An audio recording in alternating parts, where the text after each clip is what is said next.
So we were just joking about the music or the vibe setting we were doing this morning just below, but I think we've been quieted.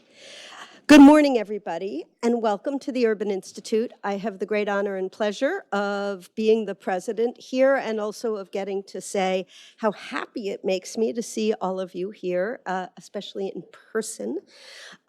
We are doing today's event, the recording, but we are not live streaming so that we could start up early in the morning and have people really focus on the experience of being together. So it's really great to have people in person, and for those of you who will be with us in the future online, also welcome. It's great to have you.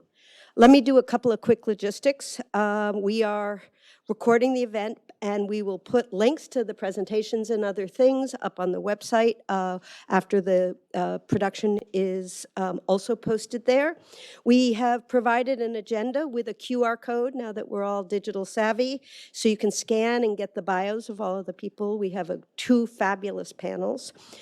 We will also send you all a link to a post-event survey, and I know last thing you need to do is take time to do it, but please, it really helps us make these events stronger and better in the future and hear what you're thinking about. And you can join the conversation online with social media using the hashtag #LiveAtUrban. Okay, now to the good stuff.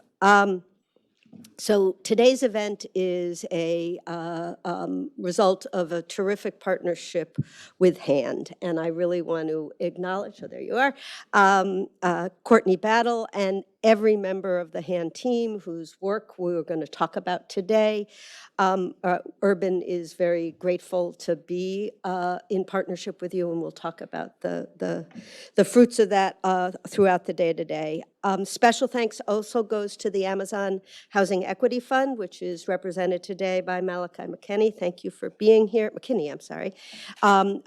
We are grateful for their support, not only for today's event, but also for several other projects that we're working on together, focused on providing data and evidence on approaches that could move the needle on housing supply and affordability here in the region. I also want to say special thanks to the urban research team that is behind many of the numbers and the data that we'll be talking about today, and all their work, of course, to the urban events team that worked with HAND to put this together. And especially, we have a really kind of cool group of housing providers, funders, and a lot of wonderful local government actors here today to share how they've been working through these issues in the region, and I think that is going to be especially valuable for all of us. Housing affordability in the DC region has been a challenge for a very long time. Just one fact of many you'll hear today, 4 in 5 very low-income renter households struggle to pay for their housing. Back in 2019, the Urban Institute put together an analysis called Meeting the Washington Region's Future Housing Needs, which projected the number of units that we would need of different types across the region by jurisdiction in order to sort of make clear what the gap between the demand for housing and its supply were. And not just the numbers, although supply is important because we all know from the world's about the market that when you have less of something, it costs more than people should be having to pay. If we have less than the need would demand, and if there are barriers in the market to producing it, that creates a real dislocation, and that dislocation really affects lives. But the kind of housing that we need too, located near transit, accessible and affordable to different parts of the community.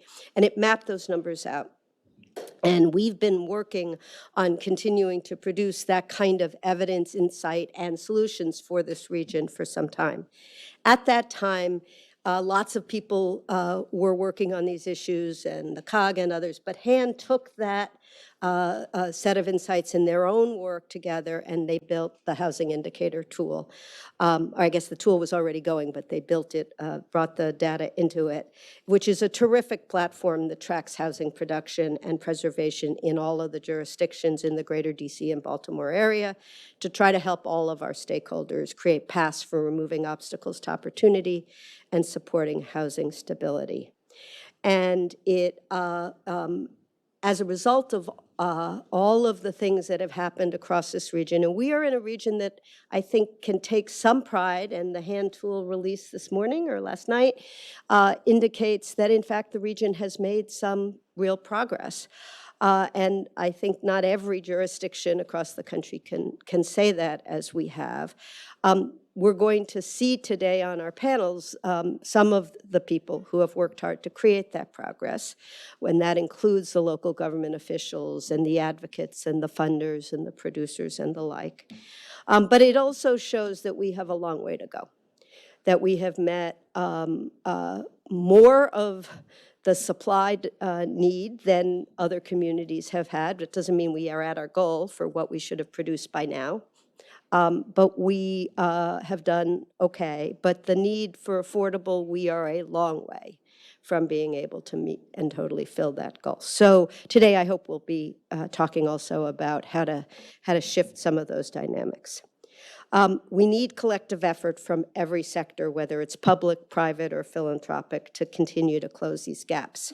But we do believe that as we're all learning from best practices around the country, and we are at a time when national attention is on housing production at all levels, to extent, I've been in housing policy for, since I was in high school. I worked on these issues growing up in New York.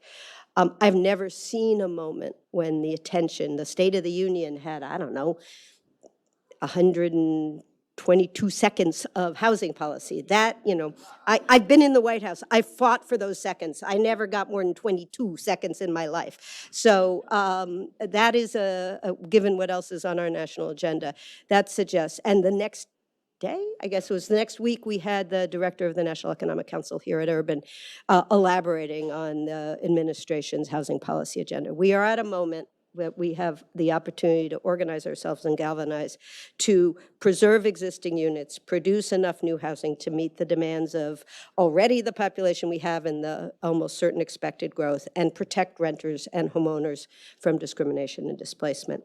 The tool provides us with a shared framework to do this. It helps us understand the region's housing context, how much housing is in fact being produced or preserved and what is not, and the areas that need more attention. And I can't wait. I'm going to actually be watching it online later because I have some things this afternoon, but to hear these panels talk about the steps that we need to take together. So thank you for being here. Thanks for all of you for the work that you do. You wouldn't be here today if this is not important to you. And I'm really thrilled to introduce our partner and collaborator, Courtney Battle. Thank you, Executive Director of HAND. Thanks for being here.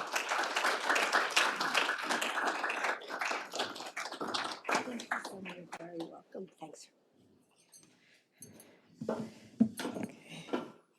Thank you, and good morning, everyone. Happy spring, the first or second day of spring, I believe.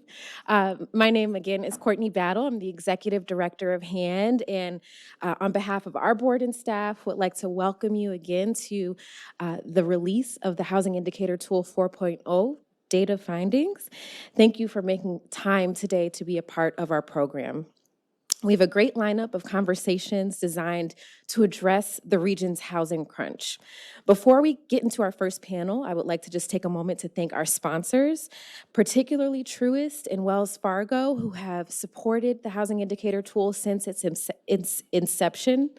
Their early backing laid a solid foundation for the impactful work we do. We also extend our thanks to the Greater Washington Community Foundation for their continued support, which has been instrumental in driving the development of the tool. And we'd like to also thank Amazon, whose thoughtful consideration of the impact on housing, even when placing its headquarters in our region, speaks volumes about its commitment to the communities that it serves. Its support of the tool via the Housing Equity Fund exemplifies its dedication to ensuring housing equity for all. I'd also be remiss not to acknowledge our research partners, the Urban Institute and Mobility Labs. The Urban Institute's research and hosting of today's event have been pivotal in advancing how we scale the HIT and ensuring housing advocates have access to reliable and relevant data. So thank you to Leah, Hindi, Elizabeth Burton, Rodrigo, Garcia, and the entire team for your dedication and long nights collecting all of that data and translating it. Truly appreciate you. Likewise, Mobility Lab's expertise in translating the data into accessible digital platforms has expanded our reach and impact. I extend my deepest gratitude to our dedicated hand team and supportive board as well. Your tireless efforts and unwavering support have been the driving force behind our successes. And a special shout out to Taylor Phillips, our Director of Public Policy. You joined the team last year and hit the ground running. And your leadership has been instrumental in overseeing data, updating, and bringing the newest tool to fruition. All of this coupled with your daily policy and advocacy work that you're doing, which is more than a notion. So thank you for all that you do. I also want to thank the Metropolitan Washington Council of Governments for its leadership and collaboration in setting regional targets. Clark Mercer and Hillary Chapman and their team have been invaluable allies in making sense of the data and setting aligned paths to move forward. Thank you to all of the jurisdictions that contributed to this work by inputting their data and working between the agencies to reach today's launch date. To all of you gathered here today, thank you for your presence. It's a testament to your commitment to our cause. What you hear today will be familiar information. We know that the Capital Region increasingly needs housing that's affordable, equitable, and sustainable. This is why we set out to create the housing indicator tool in the first place. When I was younger, my parents told me, Courtney, if you're not a part of the solution, you're part of the problem. And we wanted to find new and innovative ways to be a part of the solution to housing affordability. So the HIT was created out of a call for innovation and ways of bringing greater transparency. The data is a drive to find solutions. And most of all, individuals and families are behind these numbers. So as we delve into today's discussions, let us remember the individuals, the families at the root of our work. Their stories remind us of our mission's importance and urgency. Thank you once again for your support. Let's make today's conversations truly impactful as we continue our journey forward towards housing equity. Thank you.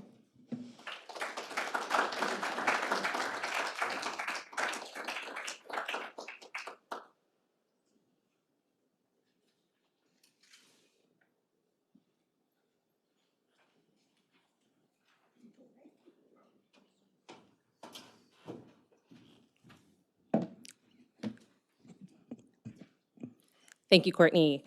Good morning. My name is Christina Otten. I am National Relationship and Program Manager in Housing Access and Affordability Philanthropy with the Wells Fargo Foundation. At Wells Fargo, we believe that everyone should have access to quality, affordable place to call home. And we know that there's a lot of work to be done. As we look across the housing landscape and see the many roadblocks to housing access and affordability that families face nationwide, it's clear that many solutions are needed and we all have a role to play. It's really why we're proud to partner with HAND, and organizations like them.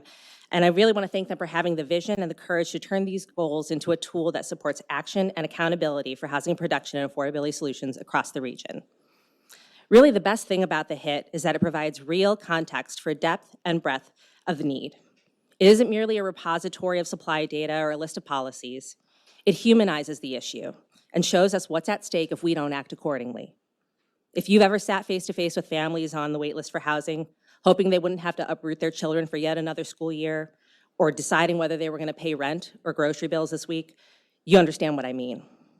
Those are concerns and choices that no family in this region or in this nation should ever have to face. So if we're serious about rising to meet this moment, we need to open the aperture. As housers, we need to be supporting both and solutions, production and preservation, rehab and new development, high-quality housing that's affordable at all income levels. Our solutions to these problems can't be bound by jurisdictional borders because it's evident the causes are not. And it'll take everything that we've got, every resource, every human capital hour from every sector to tackle the affordability crisis head on.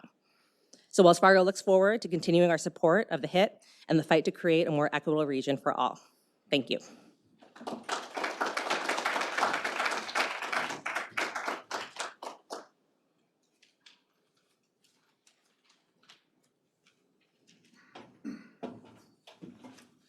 Morning. I'm Malachi McKinney, Senior Finance Manager for the Amazon Housing Equity Fund. It's an honor to be here today on behalf of Amazon and the Housing Equity Fund. We're grateful to sponsor HAND, Urban Institute, and the Housing Indicator Tool. I'll say a little bit more about this in a moment, but first I want to provide a bit of context about the Amazon Housing Equity Fund and our work in the region. The Housing Equity Fund is Amazon's $2 billion commitment to help fund the creation and preservation of affordable housing. More than 20,000 units here in the greater Washington, D.C. area, Puget Sound in Washington State, and also in Nashville, Tennessee. As someone born and raised here in Washington, D.C., I'm proud to say that to date, we've committed more than $1.09 billion towards the creation and preservation of affordable housing. More than 7,500 units in serving the needs of more than 16,500 residents here in greater Washington, D.C. We consider this work to be critical as we recognize that housing affordability in the capital region is one of the greatest challenges that so many residents here face. It's an issue that we know we can help address, and so our focus is on supporting housing that serves families and individuals earning between 30 to 80% of area median income. The vast majority of the homes that we fund will stay affordable for 99 years. We also recognize that while Amazon and other companies like it can and should dedicate resources to create more affordable housing here, only government agencies at the federal, state, and local level have the capacity to create more effective housing policies. That said, in order to effectively address the need for affordable housing, we do partner with government agencies as well as nonprofit and for-profit organizations. For example, here in the Capital Region, we work with WMATA to create transit-oriented affordable housing alongside several nonprofit and for-profit partners. Our work towards these goals includes our support for HAND, Urban Institute, and the Housing Indicator Tool. This tool is so important to the work that we do because it makes affordable housing information across the region both digestible and actionable. As a resource for measuring progress towards meeting regional housing needs, this tool is a rich, informative, and user-friendly way to help address what is usually a very complex issue. Amazon and the Housing Equity Fund are proud to support HAND and Urban Institute as we continue to work alongside our diverse network of partners to make progress on Greater Washington's affordable housing needs. Thank you.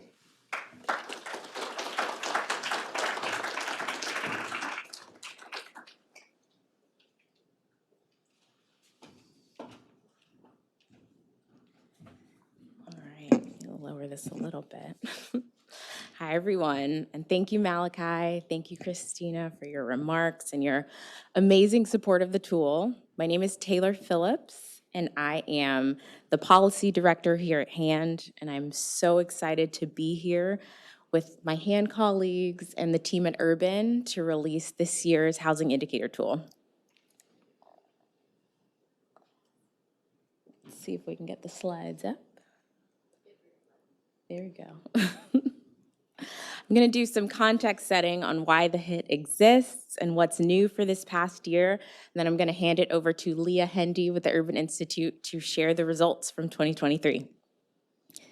So before I start, I want to pose a few questions to you all.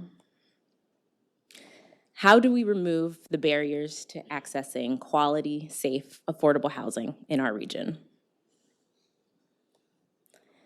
What will it take to meet the needs of all residents who call our region home? And how can we redesign the inequitable systems that have gotten us to where we are now? These are the questions that drive the creation of the Housing Indicator Tool. Everyone deserves to have a safe, affordable place to live, but we all know that that is far from the case for everyone in our region. People of color and low-income folks in our region are furthest away from this being that reality. And though there are differences in the housing markets across the capital region, as Sarah mentioned earlier, more than 4 in 5 renters with incomes below 50% of the area median are paying rents that are unaffordable. And even as incomes increase to 50 to 80% AMI, most households are still struggling to pay rent.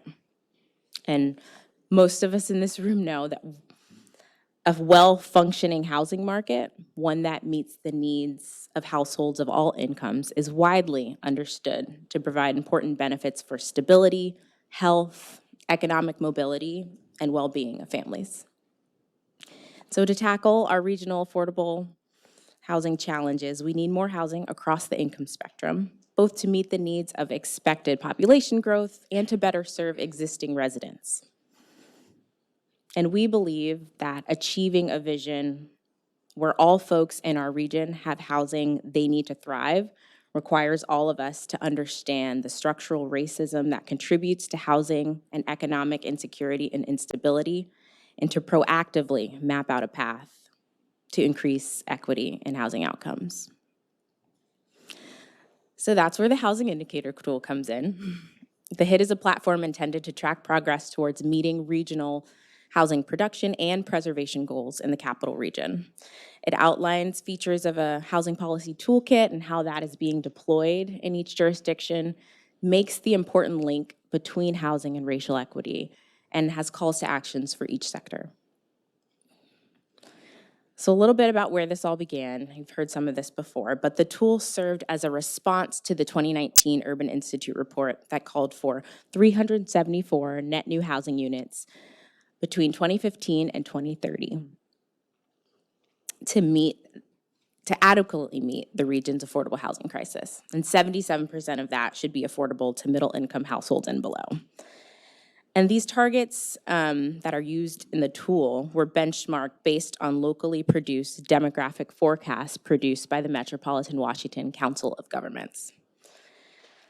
And so this is important because it means the tool is not dealing with new information, but really amplifying what we already know, that there's a severe shortage of housing affordable to low and middle income households, and it's going to take thousands of homes in the coming decade in these price ranges to meet the need. So where we are now. Today, the tool has expanded to include jurisdictions in the greater DC and Baltimore areas, and we're welcoming 3 jurisdictions in the greater Richmond area to fully cover HAND's footprint. And while these jurisdictions are not yet participating in the survey, their inclusion in the dashboard provides contextual data to enrich our understanding of housing markets in these areas. And the goals in the tool, calculated by Urban, estimate how many units are needed annually by jurisdiction to meet the assumptions about household growth that have been made at the local level. And these goals are broken out by income band. The tool shows local and regional lens, but it's also meant to be an education and advocacy tool that calls attention to the ways that inequitable policies and practices have compounded over time to create the racial and class divides we see today, and racial disparities in affordable housing in our region. So how are people using it?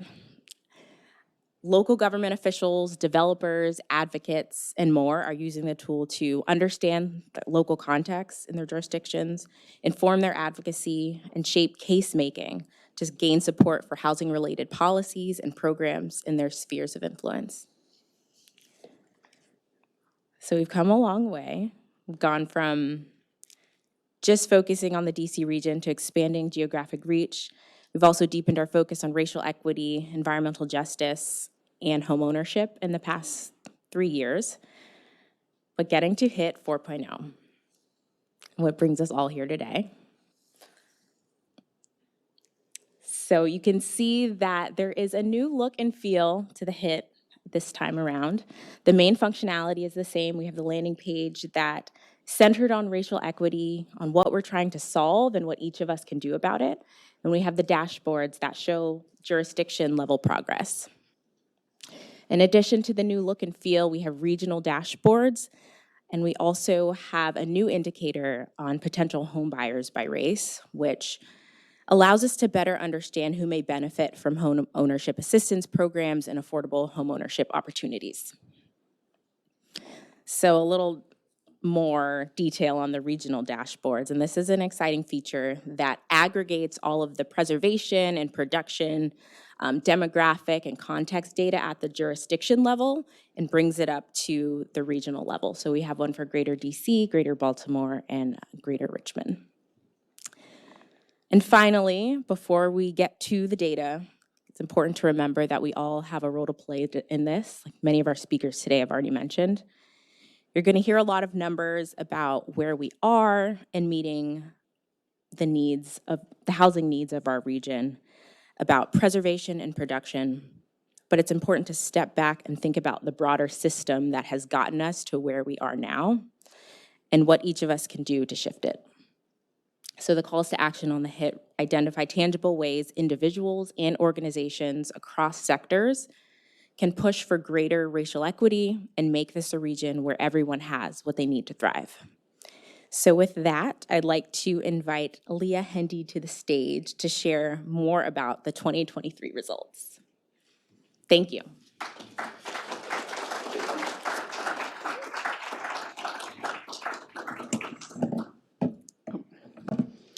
Of course, as soon as I set my laptop down. Good morning, everyone. Thank you, Taylor. I'm going to share the results of our data collection for the HIT this year, as well as a synthesis of data collected over the last 5 years. Before I get into the data, I did want to say that we really appreciate all the housing and planning department staff across the region who work with us on the HIT data collection and who are incredibly dedicated to creating more housing and more affordable housing. On the graphs I'll show, we use the jurisdiction names and those local governments, the elected officials and staff do have a responsibility for those numbers, but it's also true that they need the support of every one of us to meet these goals. As you view the results, I would ask everyone in the room to think about your own role and position in the region and how you could contribute to accelerating progress. All right. 13 of the 19 jurisdictions participating in the HIT produced fewer units in 2023 than they did in 2022, resulting in fewer units overall for the greater DC and Baltimore areas. The city of Baltimore did not report totals in this year, so there are only 4 jurisdictions in the 2023 total. The 6 jurisdictions that increased production are the city of Rockville, Anne Arundel, Arlington, Fairfax, Howard, and Montgomery counties. Looking at new housing units built in 2023 as a percent of the estimated annual goal to accommodate future housing demand, Greater DC overall produced 85% of its goal, and Baltimore 36%. Falls Church, Arlington, DC, Frederick, and Montgomery all produced at least 80% of their annual goal. But there were 9 jurisdictions that did not even produce half of the units in their goals. To meet the affordability challenges of our current residents and the demand for affordable housing by future residents, we need much higher production levels of affordable housing. In 2023, across the capital region, there were about 3,600 committed affordable units that were produced. 71% were affordable to households with incomes at 50 to 80% of the area median. And the region produced 415 units affordable to households with the lowest incomes, including 200 units set aside for permanent supportive housing. Fairfax County and DC produced the most affordable units this year, accounting for 60% of the new committed affordable units in the greater DC area. This graph shows the share of all new units in 2023 that were committed affordable. Across the capital region, about 15% of new units were affordable. Howard County had the highest share, building 527 new units at 50 to 80% of AMI out of about their 1,200 units total this year. Prince George's counties and Fairfax County also had shares above 20%.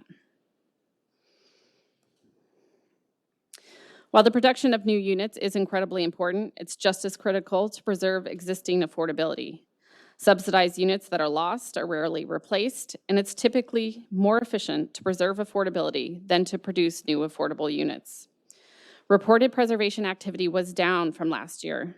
6 jurisdictions reported preserving units, 64% of which had existing subsidies or covenants, and the rest were previously unsubsidized and are now preserved as committed affordable. Another 4 jurisdictions reported tracking preservation activity, but no units preserved in 2023. And for the most part, jurisdictions in the greater Baltimore area are not tracking preservation activity. But many jurisdictions are working on their affordable development pipeline. Nearly 30,000 affordable units are in the pipeline or under construction. This does represent an increase in units in some stage of development for these jurisdictions from last year. In total, there are about 8,900 units under construction and over 20,000 in the pipeline. And the definitions vary, but most units in the pipeline have some preliminary plan approvals or have received funding approval from the jurisdiction. On each dashboard, we track 21 different policies for local jurisdictions because we know that addressing the regional affordable housing challenges require a portfolio approach and policies in all areas to preserve existing affordability, produce more housing, and protect people from discrimination and displacement. On this table, we're highlighting just a few of the ones we've been tracking. For example, nearly all jurisdictions have homebuyer assistance programs.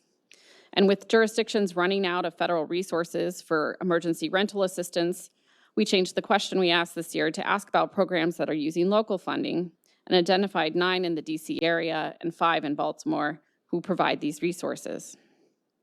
And while many jurisdictions have housing trust fund, only 10 have a significant dedicated revenue stream for those funds.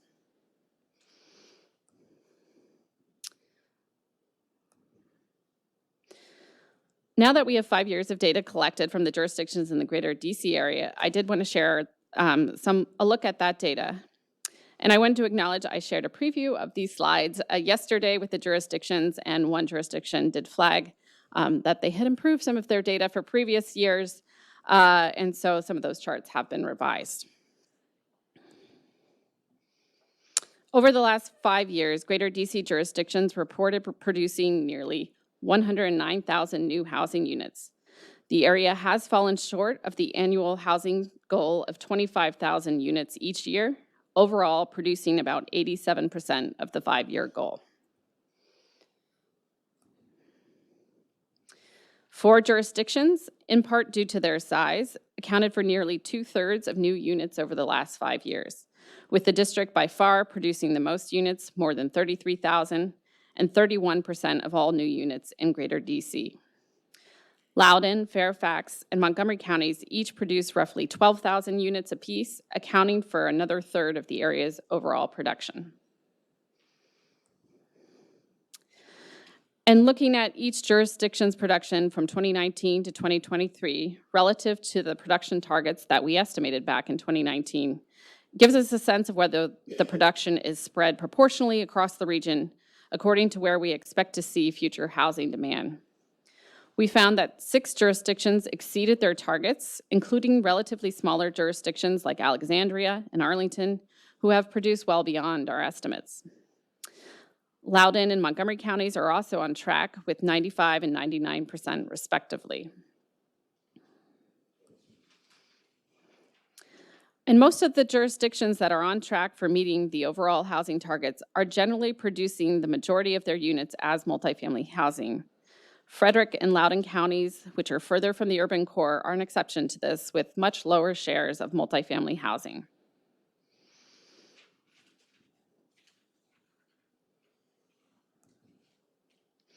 In addition to overall production, we looked at the affordable housing production over the last 5 years. The greater DC area reported producing 13,565 new committed affordable units between 2019 and 2023.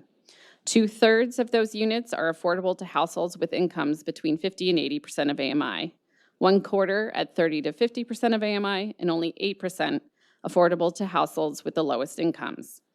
DC is the jurisdiction that has been able to produce the most deeply affordable units, representing 80% of affordable units at 0 to 30% of AMI for the greater DC area. And as I noted earlier, these levels of production are well short of the need. In fact, they're about 20% of the target for affordable housing units over 5 years.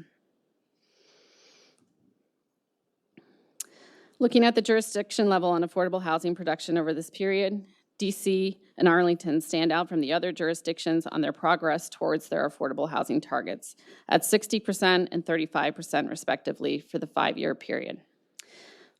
In sum, a lot of good progress has been made, but we need to accelerate production and preservation. To do that, we need a cross-sector approach to share and learn from each other about our successes and our challenges. And to get that conversation started, I'd like to invite my colleague, Brett Theodos, to the stage to moderate the first panel and have all the panelists join him.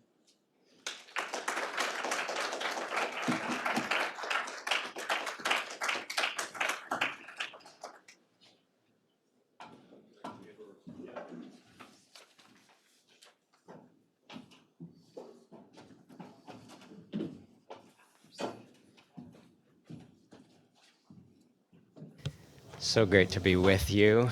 Great to see so many folks in the house. I'm Brett, day job with the Urban Institute.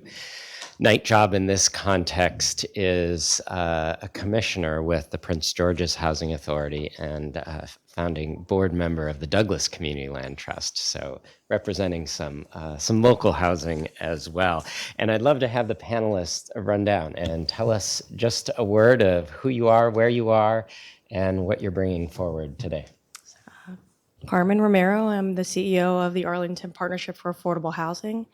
We are a nonprofit that have 2,400 units in 5 jurisdictions in the DMV, housing over 5,000 individuals tonight. Our average household income is $39,000 a year per APA household, and we have 18 of our staff focused on the resident services navigation once someone moves into our housing.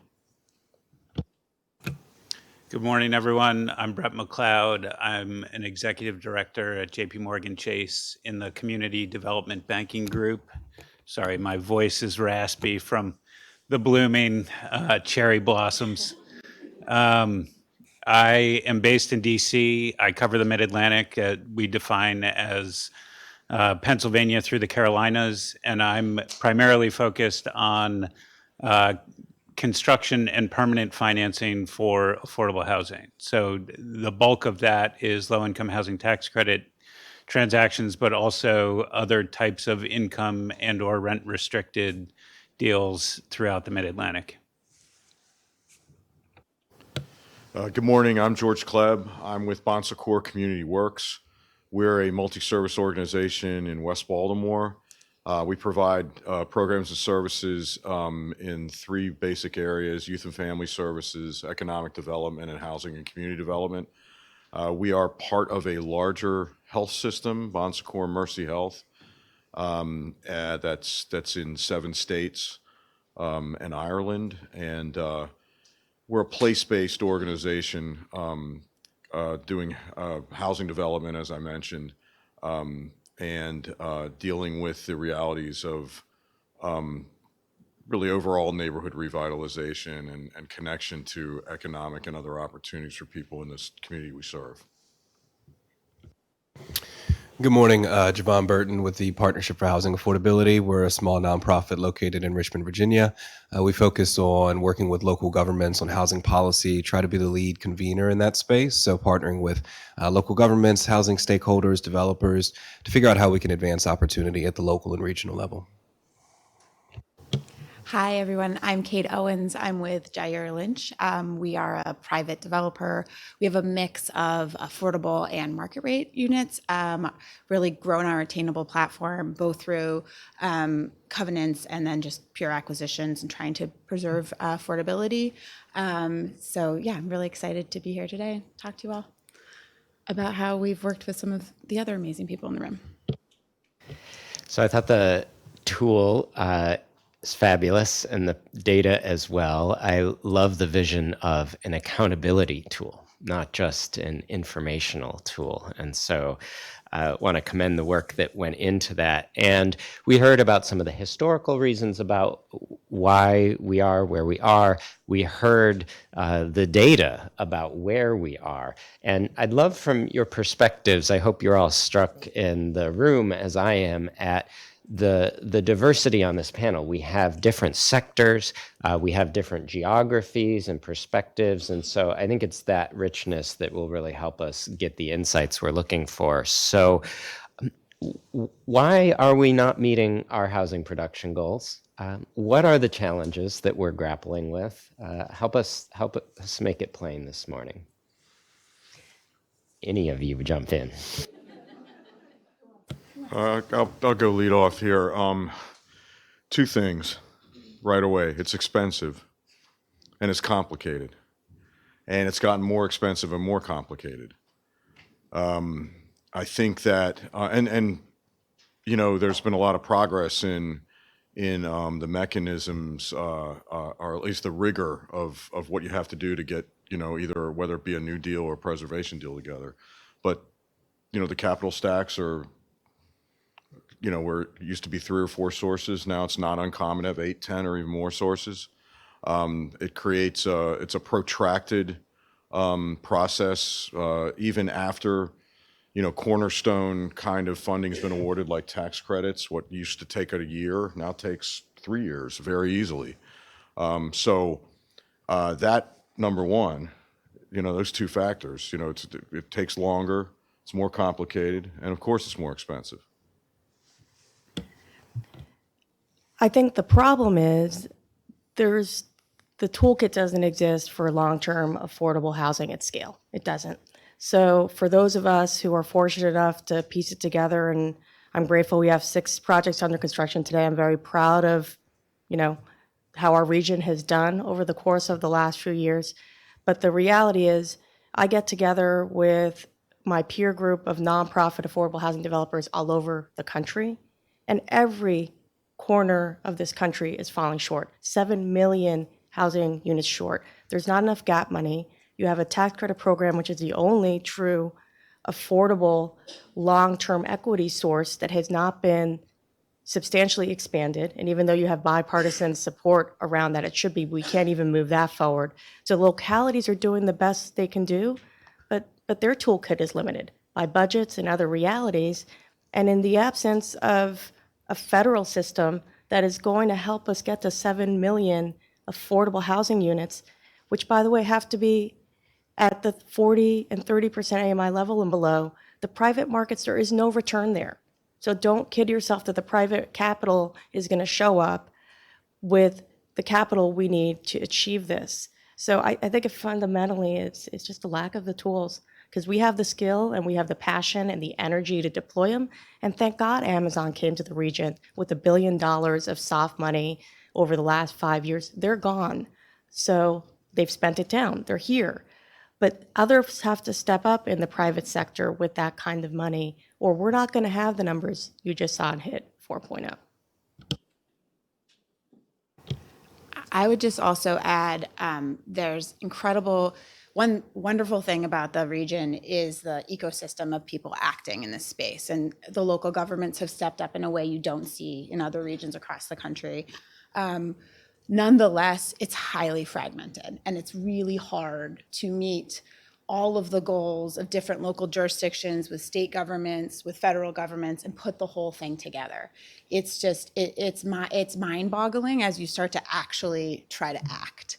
And I think we found that, you know, just like if you compare costs for LIHTC, if you compare processes, like everything is so complicated and so fragmented. And despite like some amazing work by the COG, you know, we still see a lot of diversity that as if you're trying to move through the system and you have assets across the region, like somebody said earlier, you know, it is one housing market, right? And so moving through that is really difficult and poses challenges. And I think organizations like HAND and others are doing great work to try to say, hey, these are the real serious policy issues hitting us. You know, we all have a bad debt problem right now that's really serious. The ERAP programs are ending. Let's be serious about it. Let's talk about it.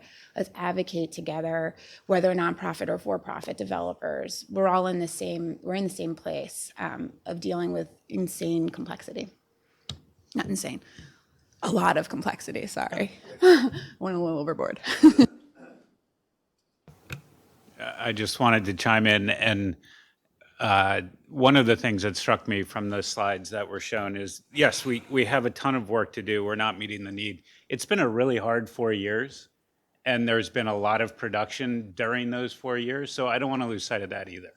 I mean, it's like almost 4 years ago, and a week that the world went into shutdown from COVID, and there were work stoppages that general contractors had to deal with, and there were supply chain issues that everyone still uses as an excuse for everything.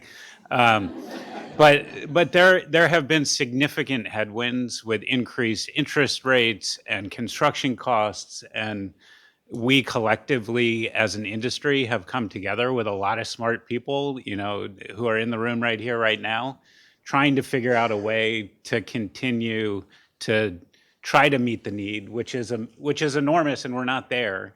But there have been a lot of successes over the last 4 years, and I think we shouldn't lose sight of that either.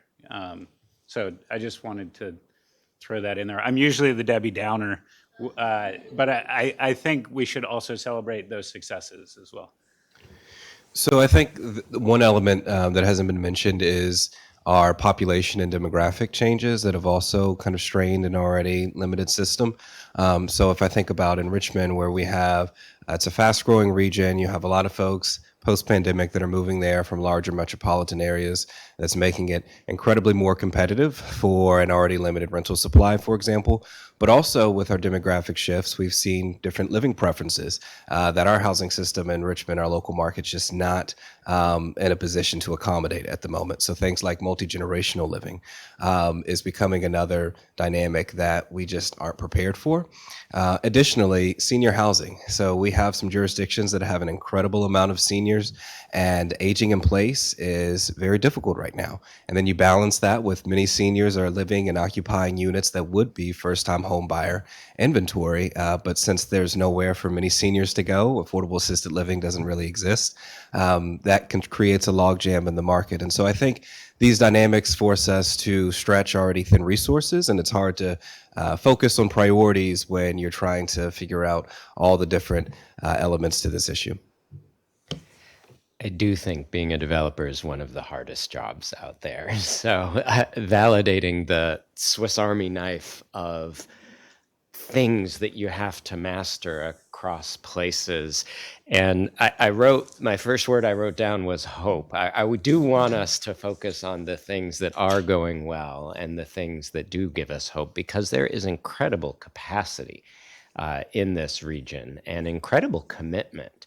And so I think there is a lot that is also going right.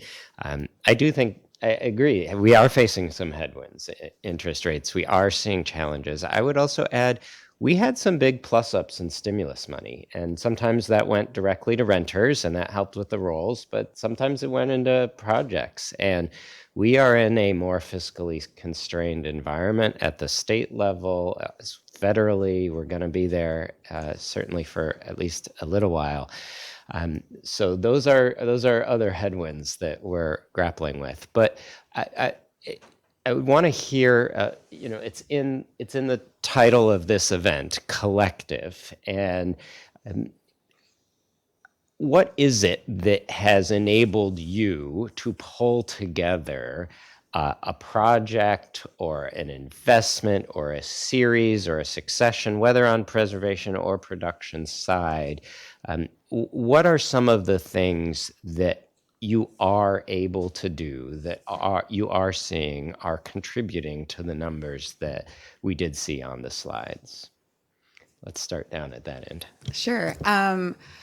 There's people in this room that probably don't want to hear this example again, but for us, I think there's been incredible collaboration across having the Amazon Housing Equity Fund, for us, particularly Arlington County, and then our company, as well as an equity partner, all come to the table to do, the country's largest housing preservation project at the Barcroft is pretty remarkable. And what I'll say is, all of those parties have continued to work together in a way that I think is remarkable. The county's a true partner. Amazon's a true partner. Things come up when you've got 1,335 units you're trying to renovate and keep at, 60% AMI, and everybody's working together to find other sources. As we move through it, we're starting to think about, how do we make this a green, climate sustainable space? How far can we go? How far can we push ourselves? And what's remarkable is how much Arlington County is in lockstep with us and Amazon. And I think that's the model for me, and that's the thing it's really incredible. And I think I know that happens throughout the region. There's lots of examples of that, and I think really highlighting that and thinking about, and again, where Arlington County, to my earlier comments, has helped us navigate some of these complexities and move through, so it's really hard to get through Virginia housing, so how can we help you get through some of these processes?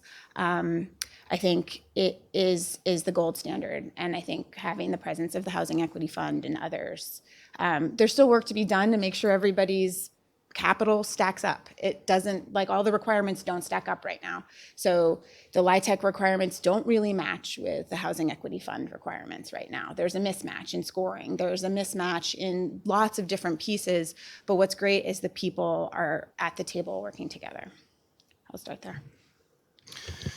So I think for us, where collaboration is successful, some of the constraints that we have can force some innovation and partnerships that probably wouldn't have happened otherwise. So a great example is in Richmond, we have our community land trust has actually been partnering with a for-profit builder, Eagle Construction, to build their homes. And big reason for that is they have economies of scale, and they're able to leverage their relationships with the supplier to build the units at a far more efficient rate than some of the nonprofit partners would be able to do.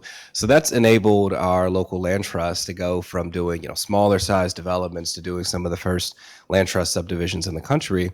And the counties really appreciate that kind of innovation, and they've been willing to figure out ways in which they can insert themselves more and create some more of those opportunities moving forward. So where there's rezoning cases, for example, and there's going to be large subdivision developments taking place, the county is now inserting itself and saying, hey, let's make sure we can get some affordability here. We want to ensure that the units are permanently affordable. So I think for us, we go where there's a willingness, you go where there's political will, and then we try to find something that works and then figure out how we can take that to scale. And I think you can bring more and more for-profit and private sector partners along the way when you can demonstrate that there's proof of concept and there's value in it for them. Yeah, those are some great examples. I want to give an example from an area which is not growing, because some data just came out in the last few days that last 3 years, both Baltimore City and, for the first time, Baltimore County did not grow in population. And it creates a slightly different dynamic. But in terms of cross-sector collaboration successes, and I think most of this is transferable whether the area is growing or not. It's executable even if the area is not growing, which is faith-based organizations and community-based organizations being involved in not just the execution, but the conception, the idea, that there is going to be some housing development done here. Because typically they're not looking at housing as the first thing. It's more about the commitment to the community. And an example I would give is we've got a partnership with New Shiloh Baptist Church, which was one of the larger churches on the west side of Baltimore. It's ourselves, Enterprise Community Development, and Healthcare for the Homeless. And we're now on phase 3 of new construction, but we're also, that's part of the thing, it takes so long, we're now also doing a preservation of the first phase. And I think, the reason we're able to pull that, one of the key reasons we're able to pull that off is because there's a relationship that now has developed over 15 plus years. And we're less in our sort of roles as the developer, the community association lead, the service provider, as we're just committed to the actual overall community impact, if that makes any sense. So I think these partnerships, because we're so many of us, ourselves included, we're so driven by what's the deal in front of us, and we're scoring points here and we're scoring points there. But if we can look at it from a more longitudinal lens, and what can this be 5 years from now, 8 years from now, 20 years from now, especially when you don't have another market we have markets in Baltimore, of course, but it's not driving the same way in other parts of, the region. But I have something to say about that a little later, but I'll stop because I think there's an opportunity because Baltimore is not growing.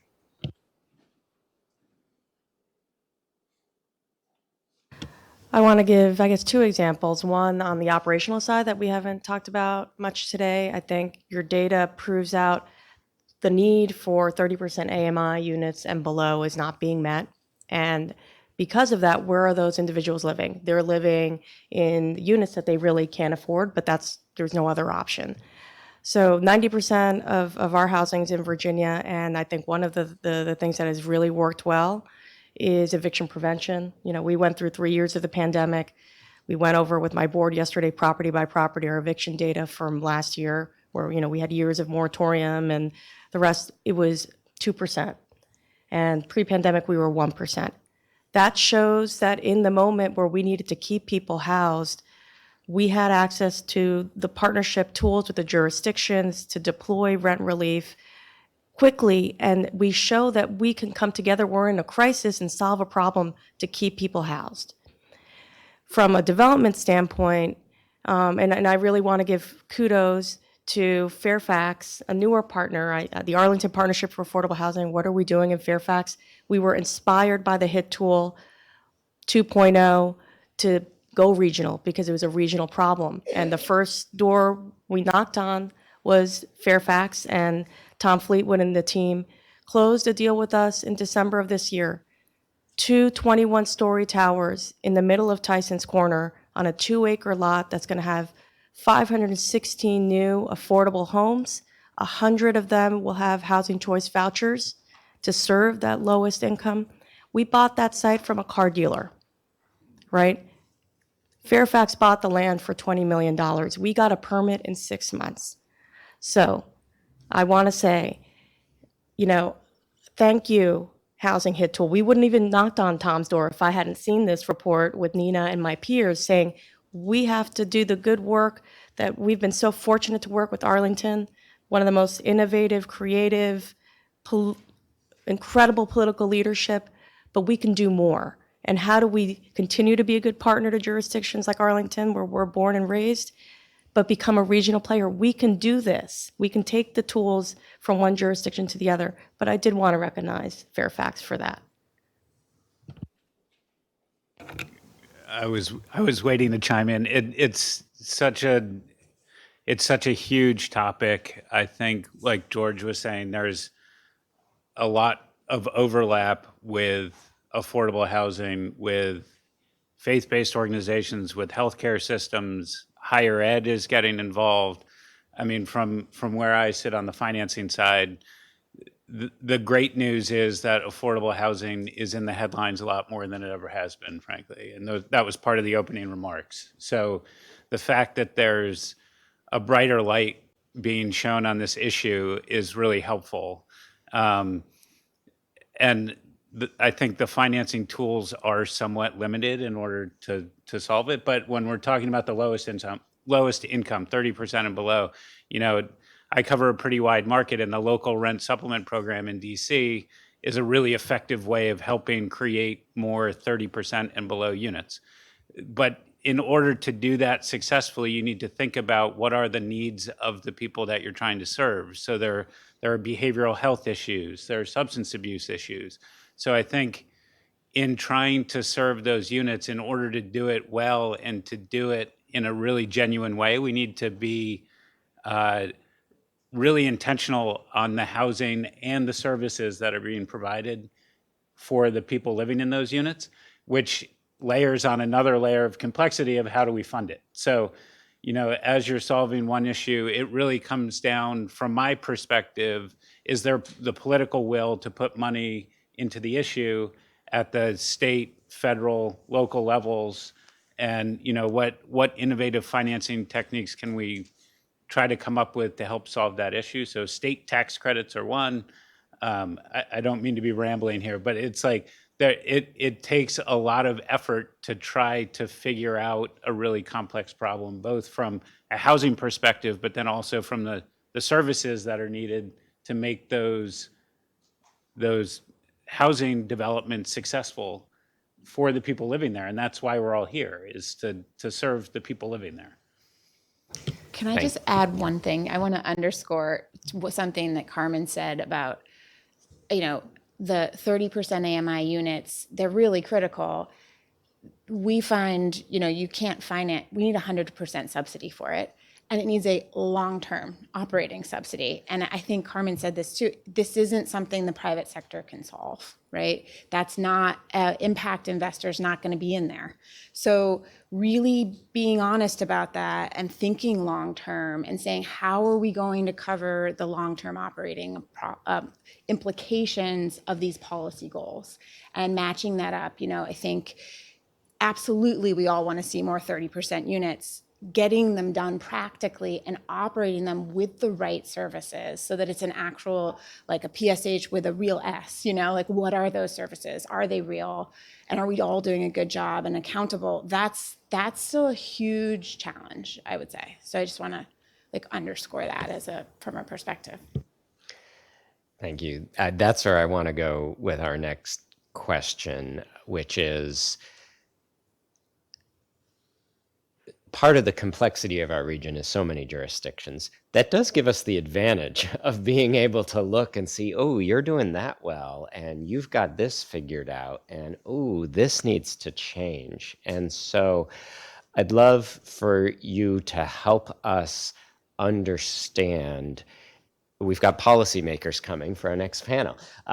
What needs to be done? And some of it could apply to all, some of it, may be more specific, not, and help us understand how it differs at the AMI levels, because we are talking about different challenges and therefore different solution sets needs. So while you're thinking about your answer, folks in the audience, you are sitting next to a card or maybe on one, and we are hoping to draw you into the conversation. So I'm not the only one going to be offering up questions. So write down your question and pass them to the back there, and we will draw you in. So please offer them up.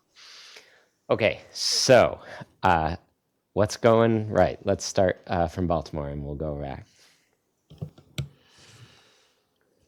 Well, just like everything else we were talking about, the need for services isn't a monolithical need. There's different kinds of people. Even if we go by the income bands, a 30% household is not, they're not all the same. People have everything from income-based supports to health and mental health, to education, across the board. Some of it's also the neighborhoods that we're in. And I think that, all too often, and the way financing the system works kind of drives us here. So sometimes it's a thing to leverage, but all too often, we're looking at things through, what are we going to provide at the property? Of course, at Bon Secours, we have a resident services program, of course, but what's the dynamic? What's going on in the community around the housing? Those different partners that we talked about. Healthcare, for example, has a vested interest in making sure the services are available to the folks that we're trying to house.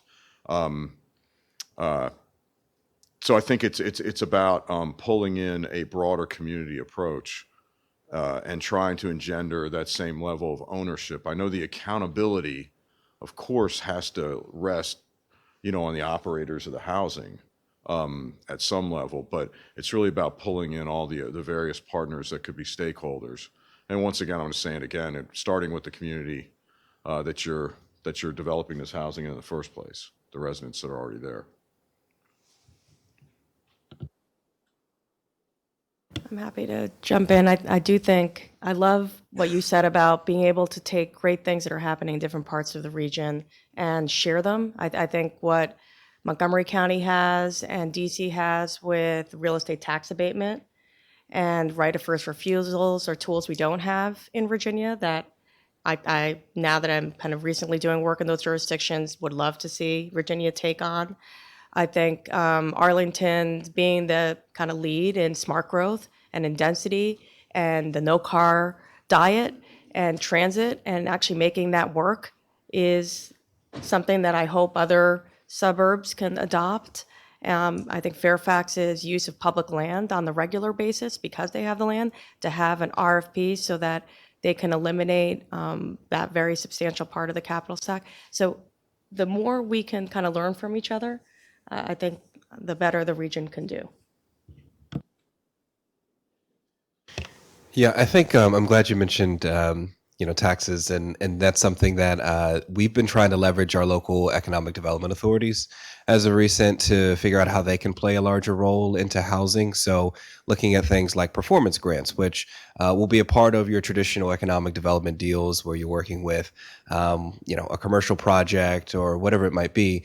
They're now extending those to some of our residential developers and saying, as a way to offset some of the costs of the development and have some affordability in the project, they're willing to provide a tax rebate essentially on the improvement in the property. And that's it makes the numbers work for a lot of the developers, nonprofit and for-profit. And so the city of Richmond's been using that since about October of last year, and they've been able to use that for about 7 projects that'll create 1,200 units over the next few years. But I think doing things like that and leveraging your economic development authorities who are oftentimes working with, transformational projects in your region, opportunities to do things like mixed use development, shopping center redevelopment, which is something that we're looking at a lot in our region. So the other piece is land, and I would love to take from some of colleagues up here on how other areas are strategically using their land for housing. We don't do enough of that in the Richmond region. There are about 690 acres of land acquired or purchased in the last 2 years in Richmond. Only 20.2 of that was for affordable residential development. So we have a lot of work to do if we're going to try to secure our future and think long term. I think that there's been some innovation on thinking about home ownership, and I think the HANTA program in DC is pretty exciting. I think we see that as an important piece of the puzzle that we sometimes struggle to figure out how to have appropriate resources to really finance that. So I think we should all stay tuned and see how that comes together, and that again, I'd love to see that as some more regional thinking on that, and so that we have similar opportunities across, when we're looking at projects and trying to figure out how to put everything together, making that attractive and that feasible is potentially pretty exciting. So yeah, I think I guess the other thing I'll say is housing trust funds. Those have become, sadly, across the country, necessary. You need the soft funding to make a LIHTC deal work, and that's a sad reality of construction costs and where we are and all of the regulations and all of the soft costs that come along with tax credits.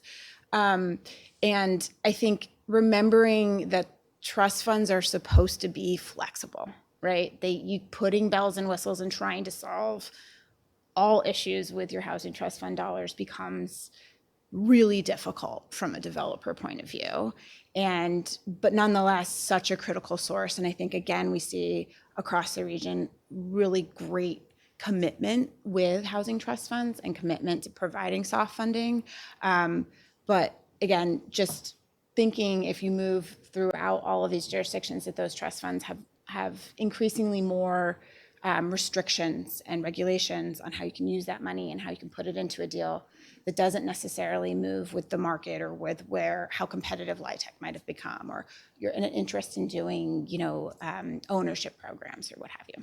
Oh, I don't know. I'll stop there. I would just add one more thing. I think regionally, each state does things a little differently, and we can all learn from each other. I think as an industry, one thing that would benefit affordable housing greatly is having an expedited building permit review process, expedited zoning. I know there are issues with NIMBYism and all the rest of it, but just as an industry, time is not our friend in terms of closing transactions in terms of acquiring units that are affordable housing developers are competing against market rate purchasers. If there can be a way to speed up the transaction from start to finish, I think it would lead to producing more units because we'd be better marshals of the resources that we have collectively as an industry, and just being able to move faster would help us create more units. And it's something that I think all the jurisdictions could be doing better. We love all of them, but I think as an industry, we could collectively be doing better just to move faster. Construction costs don't go down. I've never had a deal that got delayed and someone called and said, good news, our GC contract just got reduced 20%. No, it's been going completely the opposite direction. As everyone's painfully aware, rates have been going up. Time is not our friend in getting these deals closed, either in acquiring them or getting them done. So if we could move faster, I think it would be incredibly helpful. We got a lot of good insight there, especially at the local level. Can one or two or however many of you add a word more about the state level and what's needed from the states? What's going right, either on preservation or production, and what needs to be bolstered there? So just a couple quick examples. There's opportunity, and the partnership I mentioned earlier with Healthcare for the Homeless, Medicaid waiver type projects to provide supportive housing. Making those things permanent would be wonderful, so it wouldn't be a waiver anymore, but still a lot of promise with that. Also, at the state of Maryland has the SEED program, which encourages anchor institutions to partner with developers. So it brings, once again, like that kind of soft capital that we all need way, way more of than we did a few years ago. So I think doing more things like that right off the bat, and we already know they work, would be, really beneficial to the dynamic in all the states, really. I guess I'll talk to Virginia.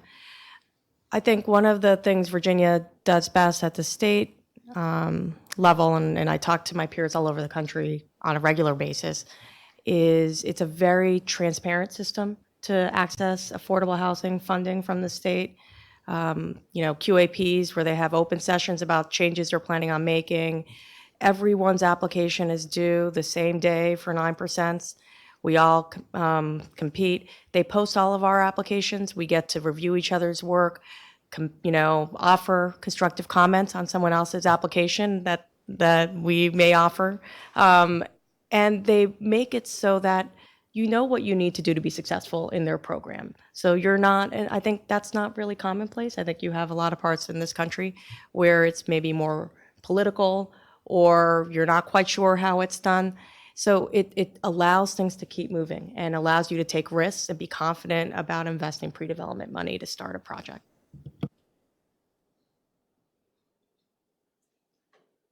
I mean, I could add on the district a bit. I think, a lot of amazing programs. I think we're struggling on several things right now in the district, and having the Housing Production Trust Fund, be directly linked with LIHTC scoring is complicated. And I think there's been some action on talking about TOPA, not at all trying to get rid of it, but trying to reform it so that there's not sort of bad actors being able to take advantage of the system. I think the district is looking at that, and I think, again, HAND has been important in advocating for that. So yeah, I would say a lot of action and conversations ongoing. Don't forget your questions. I'd love to hear a word more about preservation. What is uniquely needed there as apart from production? Do we have the tools we need? Have we gotten the right balance in terms of our investments on production versus preservation? Are the incentives in place for people to take that on? We could have a 4-hour session on that question alone, I believe. So maybe that's next year.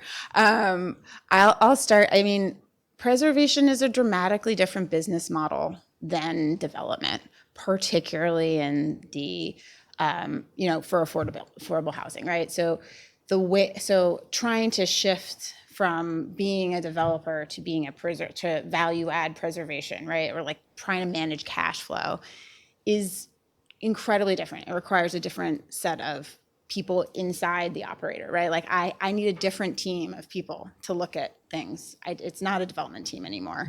I need to think about operating in a different way. I have to try to think about CapEx programs, and CapEx programs are really hard to understand when you do a walkthrough. You might have $1 million, $2 million cost bust you weren't expecting. You have existing tenant issues. You can't make up the tenants that you want, right?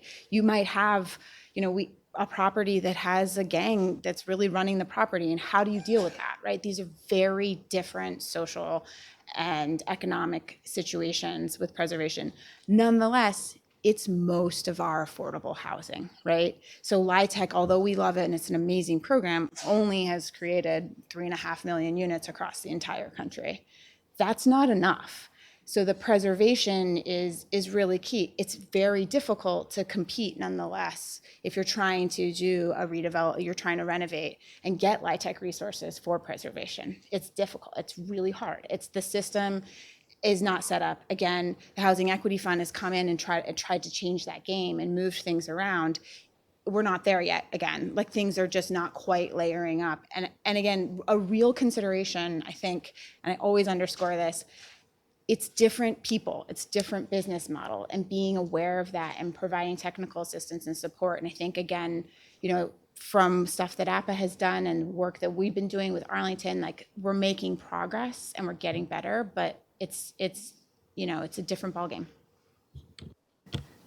And I will say the tools do not exist. We walk in and do due diligence, and we've been getting a lot of owners who want to get out of the business right now because it's too hard, asking us to take a look at their portfolios. Units that are 40, 50-year-old unit buildings that probably need $200,000 of CapEx to change life systems, sprinklers, updates, infestations. Almost better to just start over, but we can't always do that. And she's right. The QAPs, the funding tools, all incentivize things that you can only get in new construction. So it's this horrible conundrum. And we all know what happens if you don't invest in maintaining housing supply. It is going to be all the things that we talk about public housing from the past that we don't want to see replicated today if we don't address it at scale. And it's everywhere in this country. I talk to my peers everywhere, and there's no good preservation tool. Yeah, I hate to continue with the trend, but I just want to give an example of a very specific project, but I think it encapsulates some of the conception. We had those of you who are familiar with Baltimore know that Baltimore's predominant architecture is row homes. So 25 years ago, over 4 phases, we renovated 58 row homes into 119 units of LIHTC, affordable housing. At 30 to 60% AMI, but 75% at 30 and 40% at the time. Now in 1997, you could develop and operate, and these are 4 different LIHTC partnerships, so it forced 4 LPs. You could operate a property with unsubsidized 30% units and 40% units. That's, of course, no longer possible. And so we went to refinance, which I remember being, asking back, when I didn't have any gray hair, that, what do we do when year 15 comes? You just refinance. It's going to be fine. So we refinanced with 4% credits, but really in city, look, we got the deal done. It's under construction. The houses are still there. It's a plus. But the compromise that had to happen was, we had to lose 10 of those 30% units through attrition are now going to be 50% because that's the only way we can make the numbers work. We also had to upgrade based on, 21st century UFAS standards So, of course, that's very expensive when you start breaking down walls. You didn't expect to do that when you thought you're just going to do a regular renovation. But anyway, so now we're 119 units to 117. So it's not quite the loss, because it could have been 119 units gone. But I think that's playing out over and over, is that in the quest to preserve, we are making, I mean, needed, necessary compromises, because you got to get the deal done. You have to keep these people housed. But we need a tool, whatever that is dedicated to preservation. And I would take it a further and skews to the lower end, because we didn't always. Now, of course, we would never think of constructing a 30% unit without a subsidy. We just never do that. But there's a lot of units out there, I'm sure all over the country. But that we really need to find something to do about that.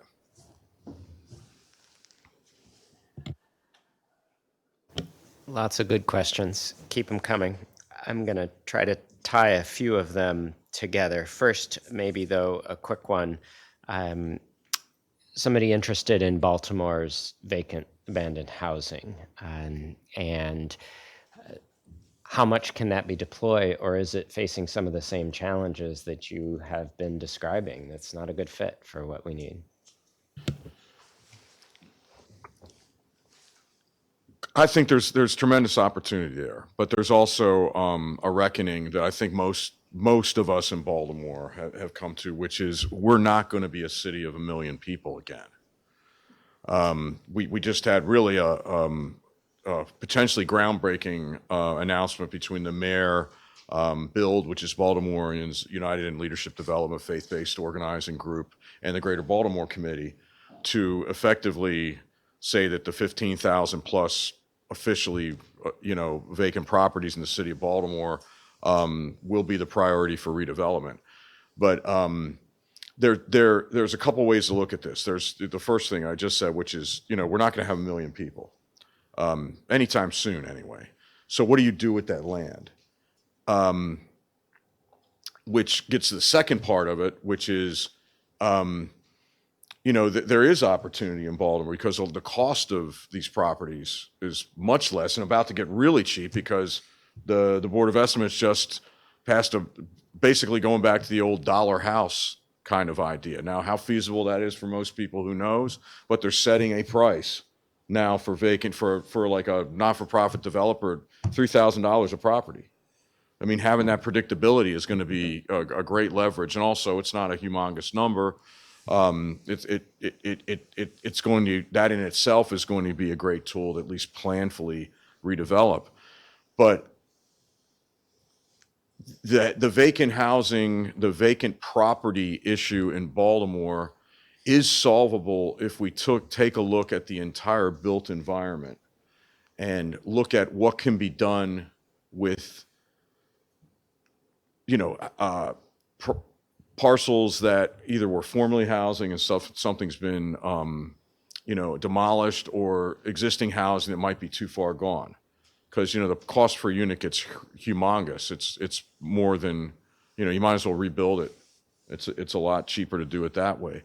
But the opportunity here is to leverage a long-term goal and comprehensively plan. And in Baltimore, because that row house dynamic, it's also, the term that's emerging is the whole block strategy, which is not a new term, but it's revisiting this idea that like you got to look at the whole block, and the whole block is not just the residential units, it's the streetscape, it's whether or not there's a park, it's how close are you to a school, things like that. So there's a lot of opportunity there. A few of the questions are touching on ownership models, traditional ownership models, but more alternative or emerging ownership models, whether that's cooperative or other shared ownership structures.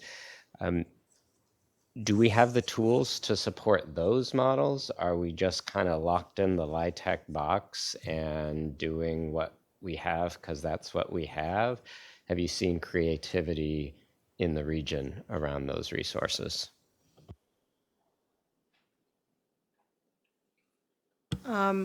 I believe the tools do not exist, and mostly because even though there's great down payment assistance programs and the like, it's just the cost of the housing and finding supply. So people will do these wonderful programs, work on improving their credit, maybe even having access to down payment, but there's nothing for individuals to buy. So I think what Arlington is doing and recently passing the missing middle expanded housing options, thank you, Russell, to try to take single-family home zones and create more of that supply is going to be a critical piece of it. Go for it. So, I mean, I think for us, what's worked really well is leveraging the growth of the community land trust model, which started in the city and then moved to the surrounding counties. And in addition to that, the land bank that accompanied it. So, if there are vacant properties or if there are surplus properties that the counties or the city have, and they want housing to be the use, they don't want those properties to go to auction where nonprofits aren't going to be able to compete. They can put them in the land bank and ensure that the end use will be for affordable housing, typically with home ownership. So that model has worked very well. It's also a lot of political will around that model that doesn't exist around multifamily, and particularly as you get lower to 40 and 30% in PSH. So I think that that's something that we can probably continue to grow. In addition, having the support of different for-profit builders who they've expressed that they really like building those homes. It gives them a chance to do something different that's not their traditional cookie cutter blueprint. And so I think that there's a lot of opportunity now that you have something that our local governments, they trust, they like the permanent affordability aspect. I'm glad that DPA was mentioned because Henrico County, we had some data done by the Reinvestment Fund out of Philadelphia that did the market value analysis for Richmond last year. And the data showed visually on a map where you can live if you make 100% of area median income, 80%, so on and so forth. And so we showed this to local governments, and they're looking at their teachers and all the general government employees and where they can afford to live or cannot afford to live. And mapping that with commuting patterns and how many people work for the county and are traveling from Dinwiddie and Goochland and places that are 45 minutes to an hour away. So they're really concerned about this, and they started their own employee home purchasing program where they're providing down payment assistance to qualified employees. And it's really for them, it's a method of workforce retention. So you have to stay with the county for at least 5 years after you receive assistance from this program. You have to be income eligible, but they're providing up to $25,000 in DPA. Now, the challenge with that, though, is what inventory exists, even with that down payment assistance, for them to take advantage of. So that would be the next step. But I think there is a recognition across our region that, you know, those supportive services are important, but we have to have the inventory, and we have to look to some alternative models like the Land Trust and others in partnerships with some of our for-profit builders in order to make a dent in the issue. I think we have to give props to Washington, D.C. for TOPA and, you know, the community and cooperative movement that really started in the district. In the 60s, so long ago. And so there's a long history, but to everything that everybody's already said here, I think the financial support systems and the equity and the opportunity for it is not there for tenants organizations to be able to credibly purchase buildings. And so it gets pretty complicated. So I think the models are here in the district. I think they were born here. I think it's an amazing movement. But I think we need to continue to think at all levels of government and all, you know, about the financing tools for those models.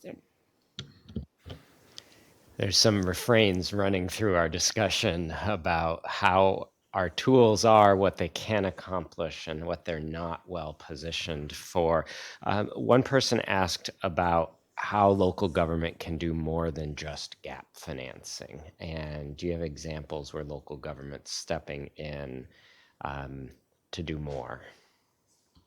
At least on the home ownership realm in Baltimore City, there's tax credits available to in CHAP districts, which, you know, historical districts, and they're not all high growth areas. And so, for 10 years, people can essentially have, no property taxes. So that's one thing that, local governments can do very easily, is tax relief.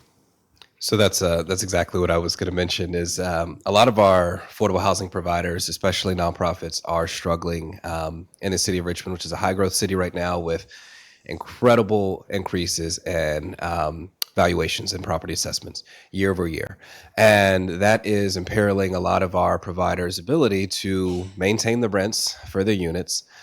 It's in some cases with some of our smaller developers, it is their largest expenditure annually, is their property. So if you have an $800,000 tax bill for their portfolio, we've been trying to work with the assessor to see if there's a way in which we can leverage the language that's in the state code that allows you to assess properties based on their rental income. We haven't had much success with that, so what we're trying to do now is work with the city to see if we can get just full property tax exemptions for nonprofit providers of affordable housing. The city used to do that, and then they put a moratorium on it, so we're seeing if we can get that moratorium lifted, because doing that would really allow some of our smaller nonprofits to not have to raise rents or try to cover those costs philanthropically, which is not sustainable. So when you think about services and the ongoing need that presents, tax relief is really a great method that local governments can leverage.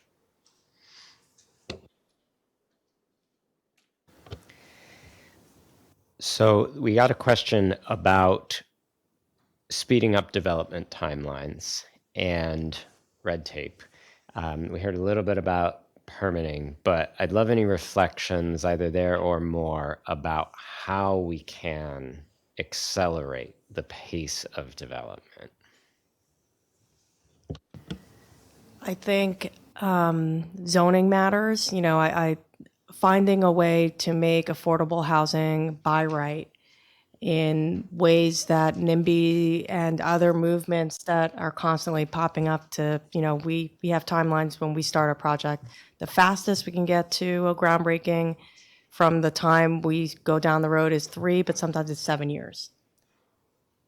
What would it take to say, if you are moving forward an affordable housing project in, your jurisdiction, that you will be able to get underway in 1 year? I think, to Brett's point earlier, time is money and time is feasibility and time kills deals. So that would go a long way to helping us. And I would just add that one of the huge unmet needs in the industry is pre-development funding. And it does put a ceiling on the number of units that developers can develop at any given time. And, from my seat, I'm working with small nonprofit developers that do one deal in Philadelphia neighborhood every 5 years to national developers that are doing deals around the country. And all of them need pre-development money. And it's a huge unmet need in the industry. And I don't know that, I don't know how government programs help solve that problem, but in coming up with some source of state or local pre-development funds would be a huge advantage, I think, in helping accelerate deal timelines so that developers can purchase projects. And, if we make all these other improvements on zoning and permitting and otherwise, I think it can speed up the velocity of the number of deals and the number of units that we're able to deliver.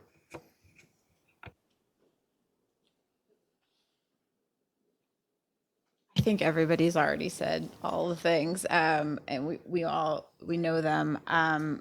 Again, I think clarity and consistency on rules and regulations around subsidy programs. Also, like, things change, and it's really hard to adjust as more and more stuff gets added to a project. It delays it for us too. So having that, and to Carmen's point, where the QAP is pretty open process in Virginia, I think that's needs to be replicated, and those type of real clear consistency will, especially when we're thinking about the attainable or affordable units, that's critical. I'm Glad you mentioned the pre-development. We're doing work studying actually both Amazon and the Wells developer of color initiatives. And some CDFIs are bringing forward pre-development lines of credit and other tools to help emerging or even aspiring developers enter in. Do we have the development landscape that we need in the region? Is the resourcing available to accomplish the development needs, do you think? And it's just on the public sector subsidy side that the solutions are more needed, as well as the regulatory side? To include the banking, sector, do we have the financing actors that we need? Do we have the right institutional environment here? Is it just the subsidy and regs that need to change, or is there anything else that needs to change in our broader ecosystem? And maybe I'll start with Baltimore and thinking about the long history of development work there. But do you have the actors that you need to accomplish this work? The answer is yes and no.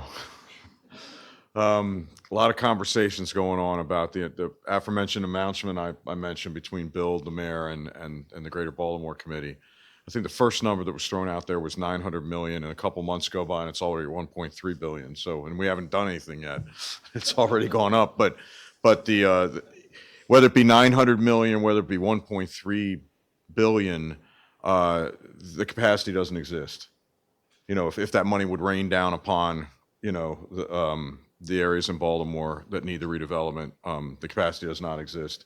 The way, even though we have a fairly transparent QAP system here in Maryland as well, but the need to incentivize development all over the state makes it difficult for the neighborhoods that actually are, the most abandoned.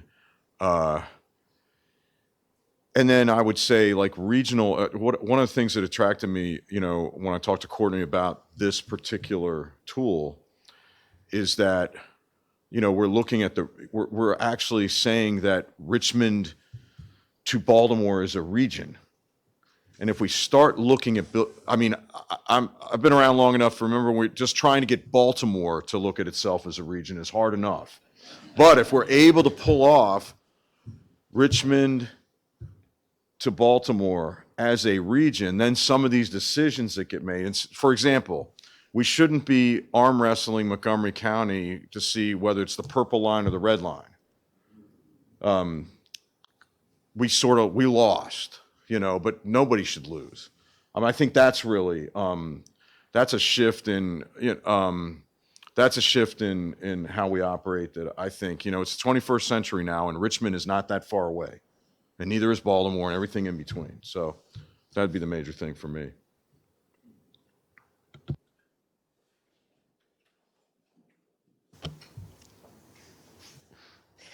Great. So I'd love for us to think about how to sum up and take away. We're talking about real people. We heard about the equity dimensions and bifurcations that have led to this moment and that are still front and center with respect to how all of these numbers and how all of these data and how all of these programs play out. And so I guess I'm hoping you can help us do a little bit of case making around what we need to prioritize. I'm up here and I do this, and I'm still feeling a little overwhelmed with the sheer magnitude of the number of solutions that we need, multiplied by the number of jurisdictions. And it's okay, there's people whose day job that is to figure all of that out, but it is still a lot, and you're grappling with it as part of your day-to-day. That is your day-to-day. So I'm wondering if you can help us as we wrap our panel to think about what do we need to prioritize most from your perspective. What is the thing or short list of things that you would offer up to this room and we're going to hear from the policymakers shortly. But we've also heard about the call for philanthropy and for lending and others. What is the thing that you want us to leave with, to remember and to try to keep front of center in terms of how it is that we're going to be moving forward regionally? Any order. Ben, if we have to prioritize, I think we're okay in the land use toolbox and the density. We all have tons of projects we can unleash. What we're really missing is long-term affordable equity for 60% and below, in addition to the tax credit program. It doesn't exist. Someone has to solve the problem. And two, we need a tool for preservation and for keeping people housed that are the 30% AMI level and below. I was just going to say the same exact thing, which is we can't try to drag everything through the keyhole of LIHTC in order to solve all of the affordable housing issues that we're talking about right now. And that's really, it seems from my perspective, what happens is how can we make home ownership work as a LIHTC project? And you can, you do a long-term co-op and people have the right to buy at the end of 15 years. And like you can make it work, but it's not scalable. It's not addressing the need. It's not a good solution. So I guess from my perspective, we need to be more creative. We need to be more intentional in coming up with other programs that have universal support in attracting private capital to solving issues, which is why the LIHTC program has been so successful. So we got to build a better mousetrap, because LIHTC works really well when it works well, but it's not the panacea for all of the issues that we're talking about today. So I guess that's what I would challenge us all with, is how do we come up with other equally successful programs that aren't LIHTC to address these issues? I would agree with everything so far. I would also say that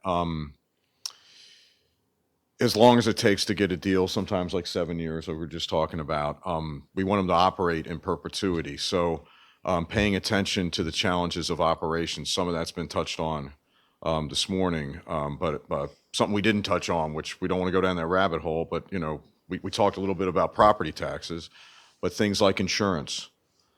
In terms of home ownership, what sort of energy efficiency can we achieve to actually make the actual unit the house more affordable for people?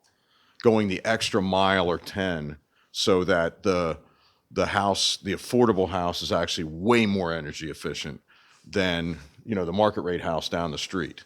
And those are, we're talking about unleashing probably dozens of initiatives. It's not going to get any simpler as far as I can figure, but it's looking at everything across the board, including like what's going to happen in the 15 years, what's going to happen in the 30 years of that mortgage if it's a home ownership project. So I think a few things. I think for one, and I'll speak kind of from the Richmond market, is that we need to be more bold. So we've seen a lot of areas around the country that do things like bonding for affordable housing at the local level, and we're not at that point yet.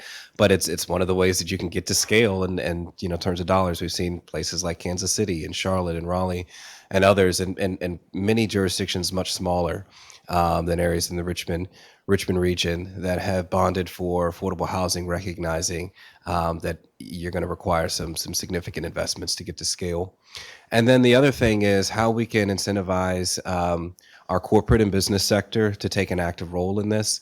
We're all mostly people in this room, I'm sure, are housers or folks in the housing and community development space. But if we can leverage their influence and get them to really see housing as an opportunity that benefits us as opposed to a burden that we have to address, I think that that's a big component of this. And I've seen many examples elsewhere, like in Iowa, where there's a windows and doors company that was just struggling to maintain its workforce because there was no housing. And they took it upon themselves to buy 100 acres of land, get the rezoning, and now they're going to partner with a developer to do residential development for their workforce.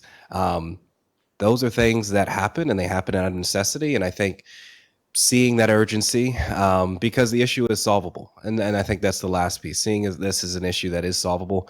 I was at a conference with colleagues from across the country and talking about homelessness and point-in-time counts. And we were sharing the point-in-time count for Richmond, and Richmond has around in the top 10 of lowest rates of homelessness per capita in the country. And so sharing our point-in-time count numbers, and they kind of looked at me and said, that's 3 buildings.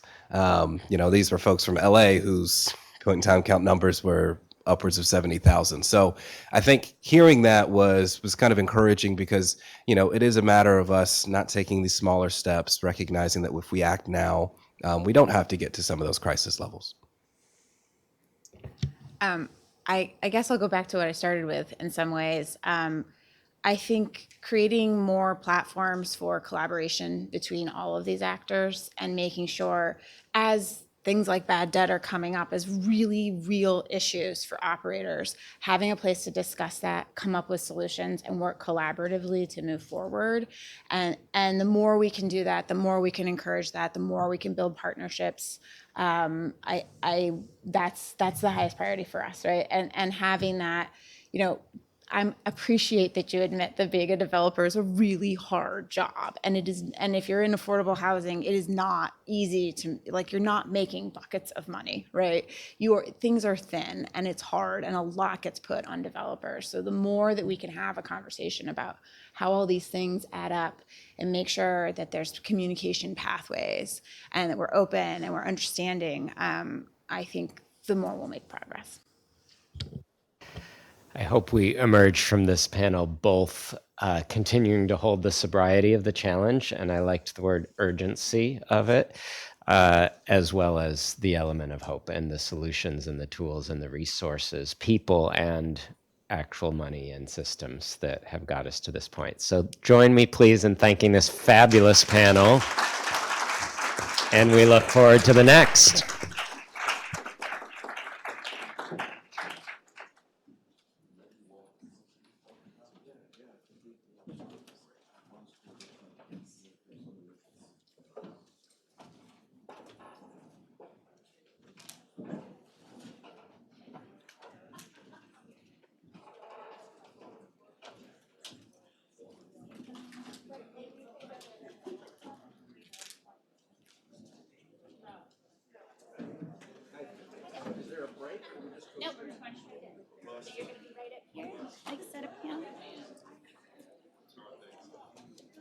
You're actually on the far end.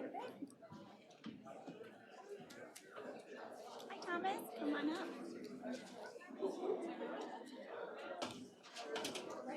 Second chair.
Take your seats, please. I said, would you take your seats, please?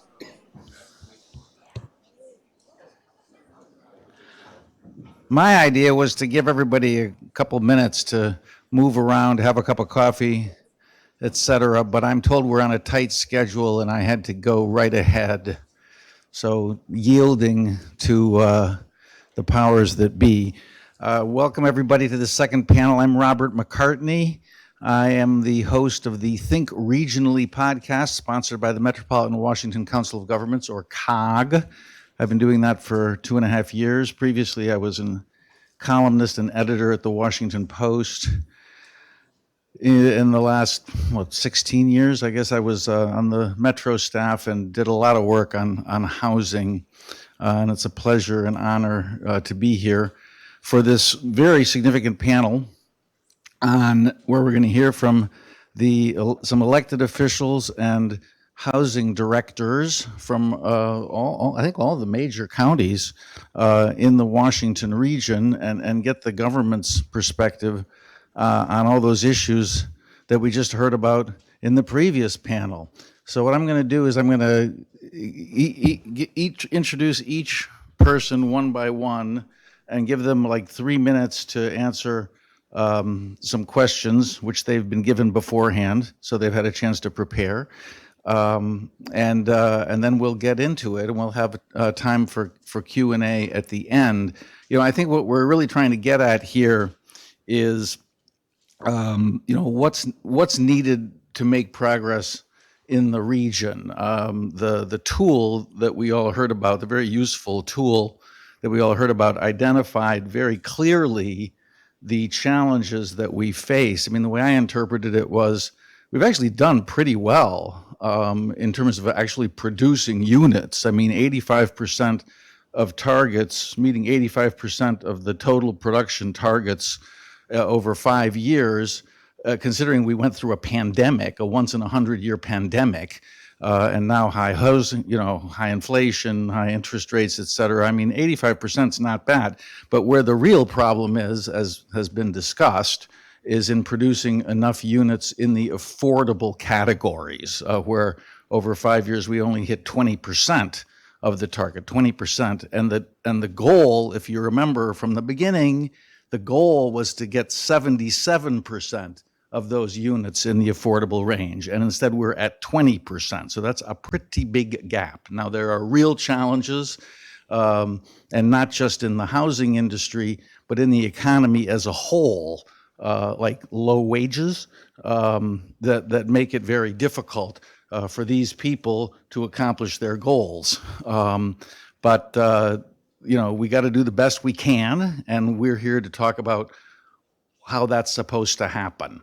So let's just get started. I'm going to talk first. We're not going to go in order down the. We're going to jump around, and I'm going to talk first to Takis Karantonis, who is the vice chair of the County Board of Arlington, which is one of the leaders in smart growth, transit-oriented development, and affordable housing. And I want to ask Takis, from your perspective, what are the most critical local policies needed to address the housing affordability crisis? And can you give us some examples that give you hope?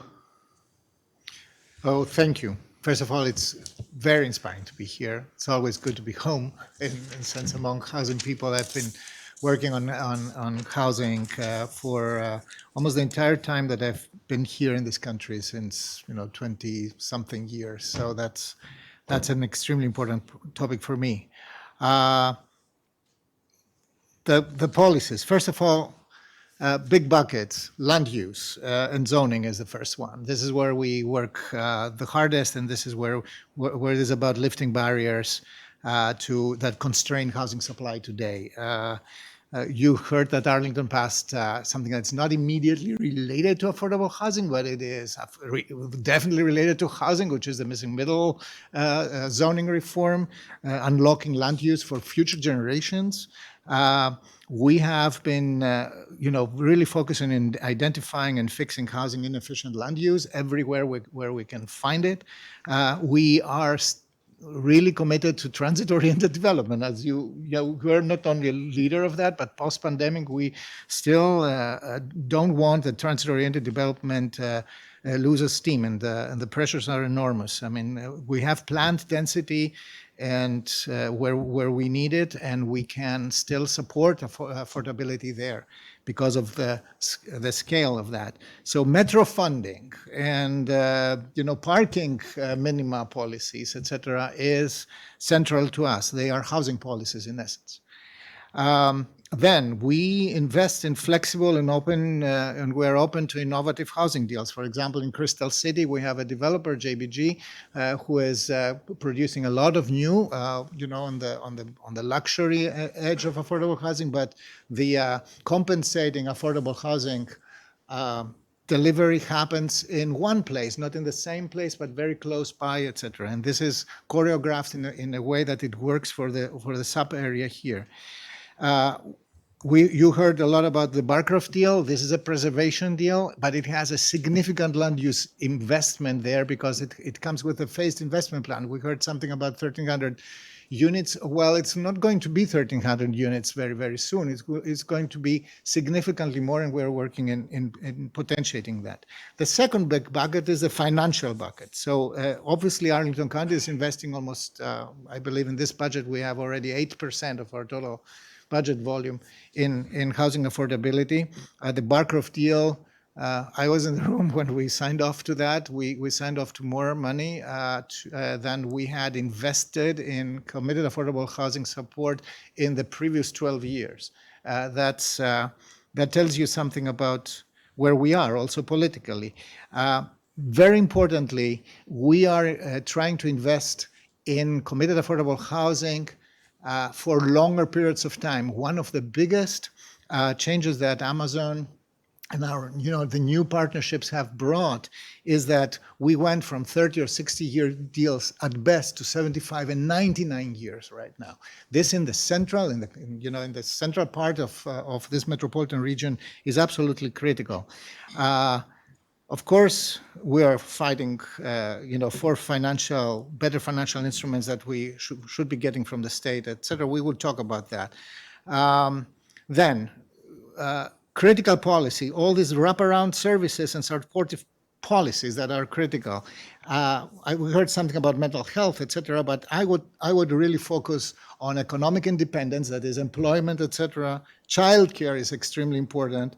And this kind of support. And finally, the political bucket, which means public engagement is public investment. And, we are investing in educating our public, in building up a bench of political advocacy that will help us get further with the Virginia legislature, et cetera. All this is framed in something that since 2020 is absolutely critical, which is the equity equation of this. And I think that the tool made it very, very clear. This is what really drives us. Thank you, Takis. I really am glad you brought up the question of political advocacy, because I think creating more political awareness and public support, generating more public support for changes across the board. I mean, financing, zoning, private support. I think that's really critical to actually moving the needle on this. Now, I'd like to turn to the district. We're pleased to have the director of the DC Department of Housing and Community Development, Colleen Green. Really happy to have you here. And I think that if there's one thing that was pretty clear from the housing tool, is that the district is outperforming everybody in this region in terms of producing housing units and affordable units. So congratulations to the district. Ms. Green. Well, I really think I can't be responsible for all of the wonderful policies that have been put in place. I've been in this role for a year, but to create all those housing units. But that's what gives me hope in terms of the production, is the commitment of the $100 million every year in the Housing Production Trust Fund as a floor, and so that we can continue to produce. The pipeline that we have to produce gives me hope, and really just working together with the public and private partnerships that we have and all the different tools that the district brings together to make sure housing production happens, because it's not a one size fits all. So there has been a lot of task force that have happened, 2017, 2019, and all that work and implementation from those task forces, what you're seeing in the implementation and planning of units that are coming to fruition today. So, and the exceptional use of ARPA funds, and the work of Amazon in the district as well has been, that hope is dwindling down there, but that's what produced the pipeline and their commitment to us. But one of the things that I also think is really important in making sure that affordability always happens in development is our inclusionary zoning regulations, because that doesn't require any federal funding or district funding. It's an example of cross-subsidy for the developers to come up with how it's supposed to be done. And individuals that need affordable housing are coming into mixed income communities where there's amenities already there, schools, shops, anything that, grocery stores, and all things that make a full community. So I think that gives me hope. And the inclusionary zoning housing has produced about 2,400 units since its inception. So despite anything, development will happen at a market rate, but there'll still be affordable units as that's happening. Thank you very much. Okay, let's. But I will take credit for all the units. No problem with that. Everything that started a year ago she'll take credit for, Even right? before that. I mean, I was chief of staff at the department previously, so I feel like some of that is, sewn in. Very good. Round of applause. So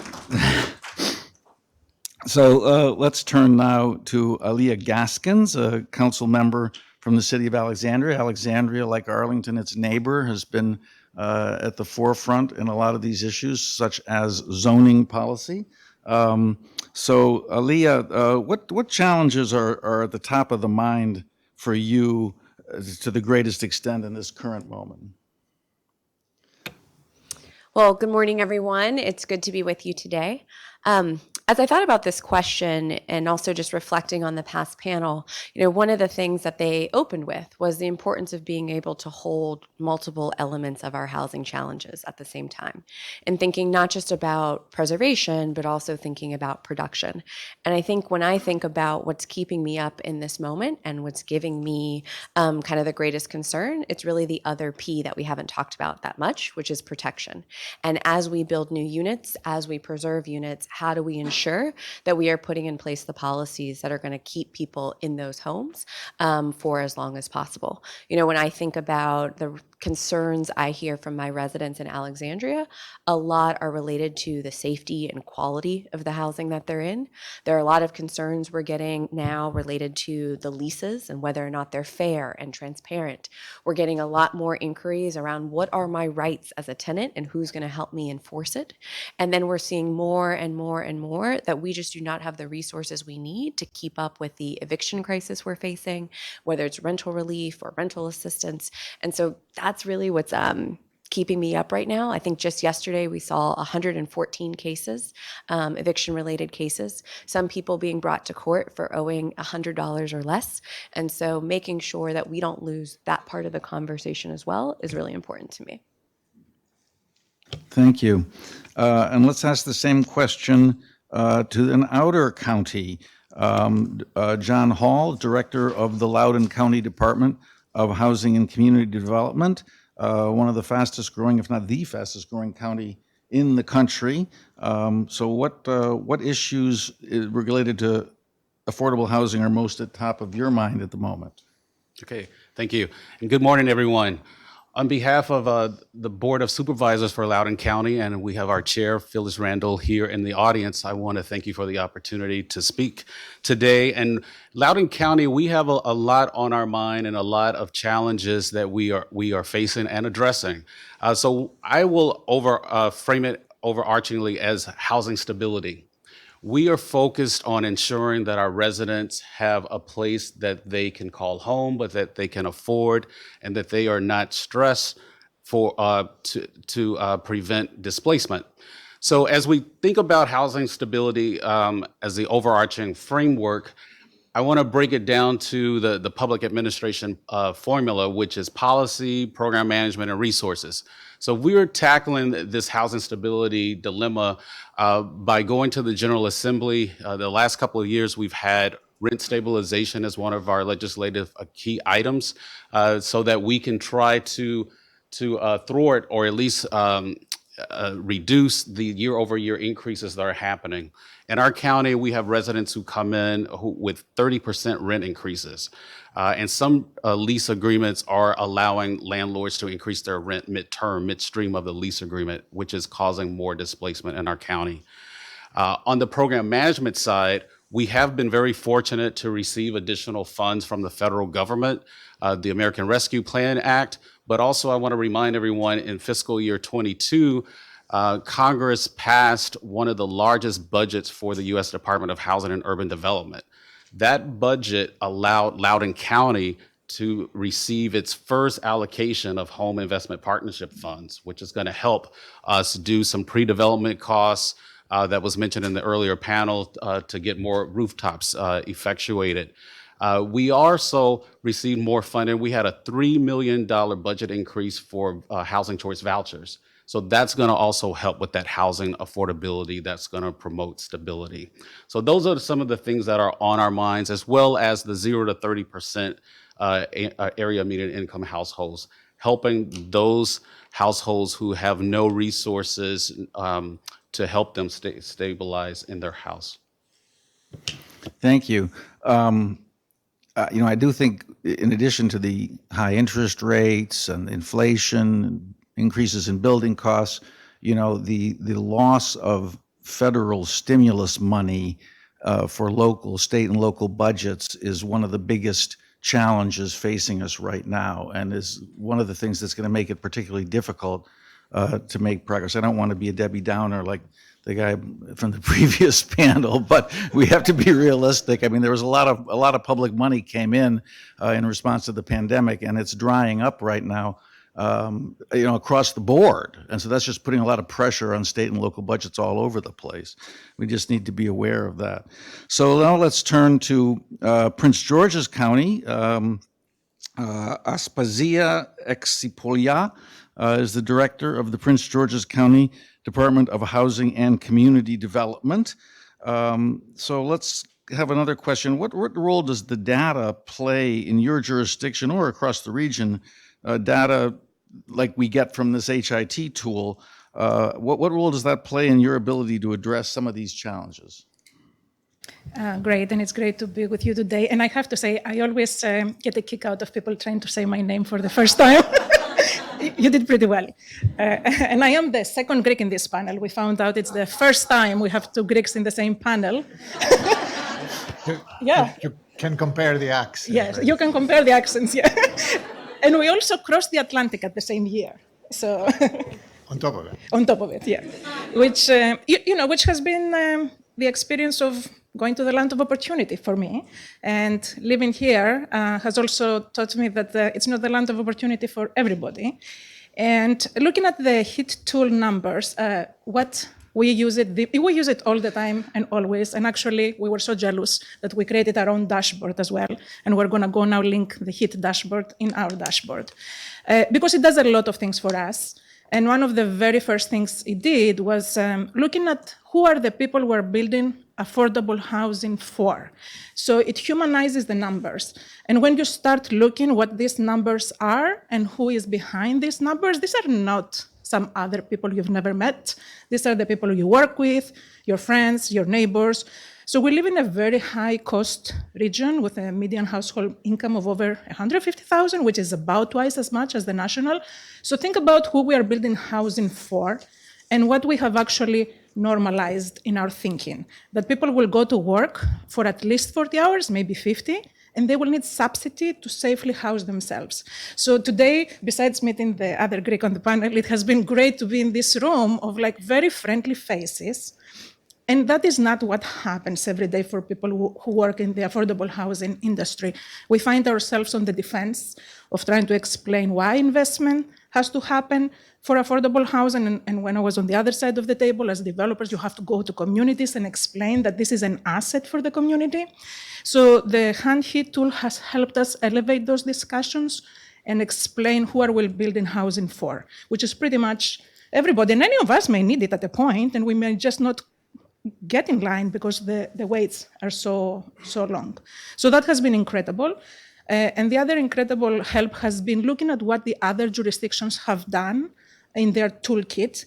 And for us, that we started a few years later than others in developing those toolkits and deploying some of our programs, we love to learn from what everybody else has done well, and then see where gaps have happened elsewhere and fill in those gaps. So it's sharing the knowledge and also being able to communicate to audiences, to other audiences of who we are building housing for. Thank you very much. And last but not least, Thomas Fleetwood, Director of the Department of Housing and Community Development at Fairfax County, the largest county by population in the region. Tom, why don't you tell us also about what role data such as from the HIT tool plays in your ability to deal with these challenges? Thank you, Bob, and good morning, everyone. Just a disappointing note for everyone, I am not Greek. Just thought I'd get that out there. First of all, I would really like to say that the HIT tool, as it has evolved over these years, has become really important to the discourse in Fairfax County as well. And I really want to thank Courtney and her team for all of their incredible work on the tool, and Heather, you for the incredible legacy that you've created here, foundationally for the tool. Thank you very much. Being able to have a tool like this coupled with the work that we do locally, as it's been said, it really helps drive the discourse in a way that we haven't really been able to have before. We find ourselves in Fairfax County really at the confluence of sort of three major pressures that are driving significant new investment in affordable housing.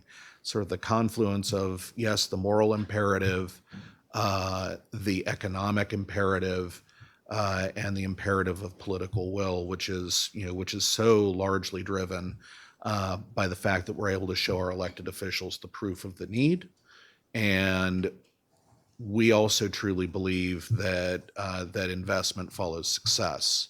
So in Fairfax County, with respect to our budget, we are now at a baseline of approximately the value of 1 penny of our real estate tax rate, which is about $31 million every year for affordable housing development and preservation.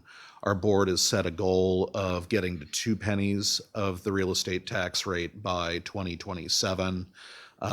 They have also made really significant sort of mid-budget year investments in us with one-time leftover monies that we have been able to put right immediately into deals. So again, the HIT tool and data is essential to our ability to make and to sustain the case with our elected officials. Great. Okay, let's try to talk about what some of the opportunities are to deal with the challenges we heard about both from the HIT tool and from the first panel. So I want to ask, you're all representing government either as an elected official or an appointed official. So what opportunities do you see for collaboration with philanthropy and particularly with the private sector to address some of these challenges? And I'm particularly interested in the private sector because I interview a fair amount of business leaders, CEOs and others in the region. And over again, you ask them, what's their biggest issue? What's their biggest challenge? And they say attracting workforce, attracting people. And they're very concerned because people don't want to come here because the cost of living is too high, or they're leaving. They're losing good people, especially younger people who move somewhere else where the cost of living is lower. And of course, housing is the biggest cost issue. So it's sort of like the private sector saying, we need somebody to do something about housing costs. So how do we get the private sector to translate that into actually helping out on these issues? And whoever wants to go. So I can start, and we can go this. So we do have 2 cases to highlight what we can do working with the private sector. But I do want to, I think it was said in the previous panel, the private sector will not be able to solve on their own the need for the extremely low-income unit population. But what they can do is make sure that we're solving enough of the other incomes together so we don't produce more people who need to access extremely low-income housing. So that's one thing. But unique to some of our very recent endeavors in Prince George's County is one, working very closely with the Amazon Fund to close 2 deals. One actually is going to be completed next month, I think, in TOD locations, where are the first deals in the county that have 99 years of affordability. And so our ask to ourselves was we need to be nimble. We haven't done this before. We haven't done deals where the state participated behind, so we're the only public sector entity participating in a deal with the private sector, and we had to think differently of what is our role. So our role is to put our tools in place, not for the sake of worshiping bureaucracy, but for the sake of having a return on the social good, and then let the market do what the market can do. So we took a little different stance of how we align our tools and how we work with mission-driven private capital. That it doesn't. I don't take it for granted that that's how it always happens. To create the first 99-year affordability properties in Prince George's County at TOD locations. So it can be done. It does require the government to think differently. It requires us to move faster, to be nimble, and to stop worrying about a checklist, but worry about the mission alignment. And then we're going to create this new checklist that will make us comfortable, but it is more about a mission alignment approach. I do think that's something we're trying to do differently, very much with our right of first refusal program, which we launched really the first transaction in March of 2021. And by now we have preserved over 1,800 units. So that's not just preservation, that's conversion of unrestricted units to restricted. So the way we count that is new committed affordable in parts of the county where the market is growing and that affordability is getting lost.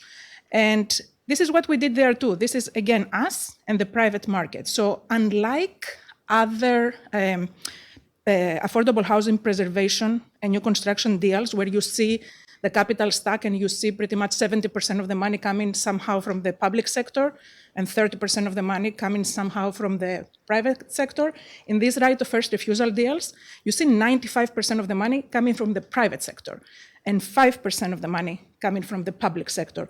So again, we had to step back and say, what am I trying to accomplish here?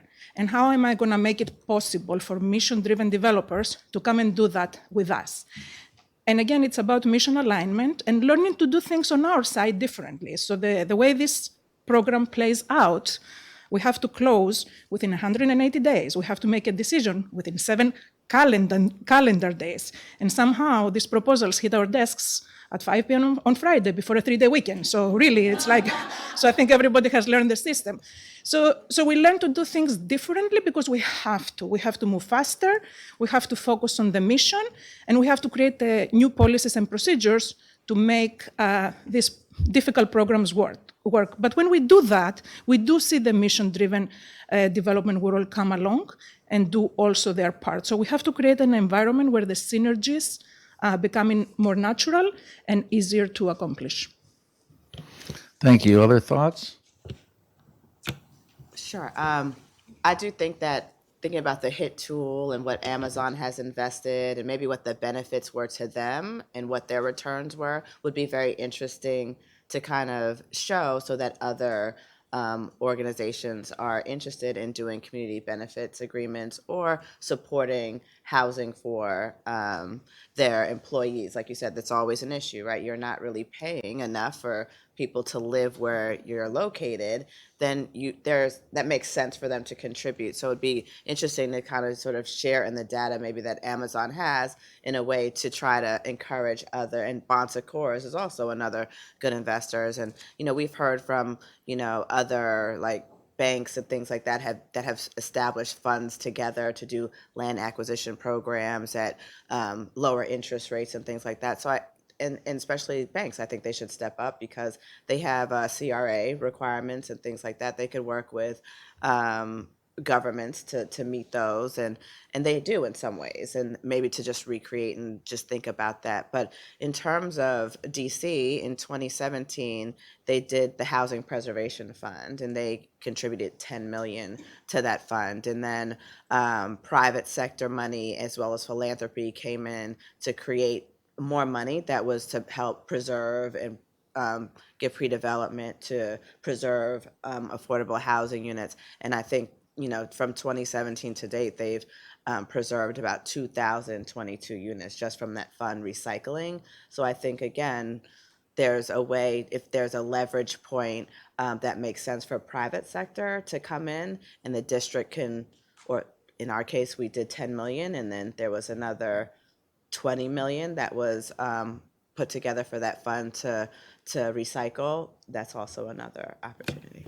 If I could, I just want to throw out one other maybe angle on how we can partner with the private sector. I think what is exciting about the HIT tool is it covers so many different areas, and probably an area we don't talk about as much is sort of the questions and the data related to environmental justice and the questions that they have been asking and pushing us all on terms of how do we have both affordable but also sustainable housing. And so I just wanted to lift up it's a program where a lot of different jurisdictions in Northern Virginia have been collaborating, and it's Solarize Nova. And it's really focused on how do we look at creating more energy efficient homes? How do we think about the costs that people are enduring when it comes to utilities and everything else when they are not in energy efficient homes? And so it also has different goals and targets for mitigating climate change and some of the goals and targets that many of us have in our climate action plans.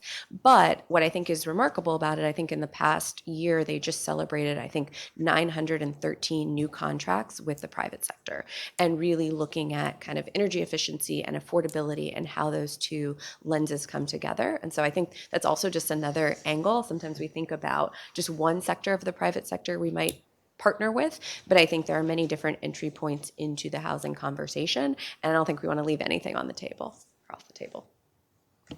And in Loudoun County, we are very focused on activating publicly owned land and working with private developers to ensure that we're able to increase rooftops through that mechanism. So one of the projects we just were able to approve last fall is to really convert an old school into residential housing. And there will be a couple of phases to that development. And then we've looked at our portfolio to see what other land that we have that we can actually put out for solicitation for that particular public-private partnership. So we're looking at really increasing that endeavor to help, again, with housing stability and increasing rooftops for families. In Fairfax County, essentially everything we do in housing is a public-private partnership. Our entire focus with respect to producing new housing is through the P3 model. Virginia, being a Dillon rule state, does not give the localities perhaps the flexibility that others have, in some of our brother and sister jurisdictions. But one of the things that it does do is it gives us incredible flexibility with respect to procurement and public-private partnerships. And we have really worked to maximize those tools, and just give a couple of examples where that flexibility to work with the private sector has really been used to great effect. One I'll just touch on briefly is our work with APA, with the project with Amazon in Tysons, 516 new units plus a new 30,000 square foot Fairfax County community center delivered on publicly owned land a quarter mile away from a Silver Line stop. It's those kinds of synergies working with the private sector that are incredibly important for us. Another example, I haven't mentioned this yet, but Fairfax County has a little bit of a unique setup where our housing department is also the administrative arm of the housing authority. And Fairfax County is one of the HUD moving to work agencies, which gives us a lot more flexibility as well. We've also converted our entire public housing portfolio under the rental assistance demonstration. And that overly long-winded preamble is to tell you about a project that we are about to open immediately adjacent to George Mason University, and that's our One University project. It is the first post-RAD conversion redevelopment in the country, and we're going from 46 units of former public housing and an old office building on the site, using a public-private partnership to deliver 800 beds of student housing for the university and 240 new affordable units, all adjacent to George Mason University, inclusive of the 46 replacement units for the former public housing. None of that would have been possible without working with the private sector to use all of those flexibilities and to deliver those facilities in the most efficient way possible. Thank you. In addition go to ahead. that, so Arlington is in Virginia, therefore public-private partnerships is the only way to get things done, right? That's absolutely correct.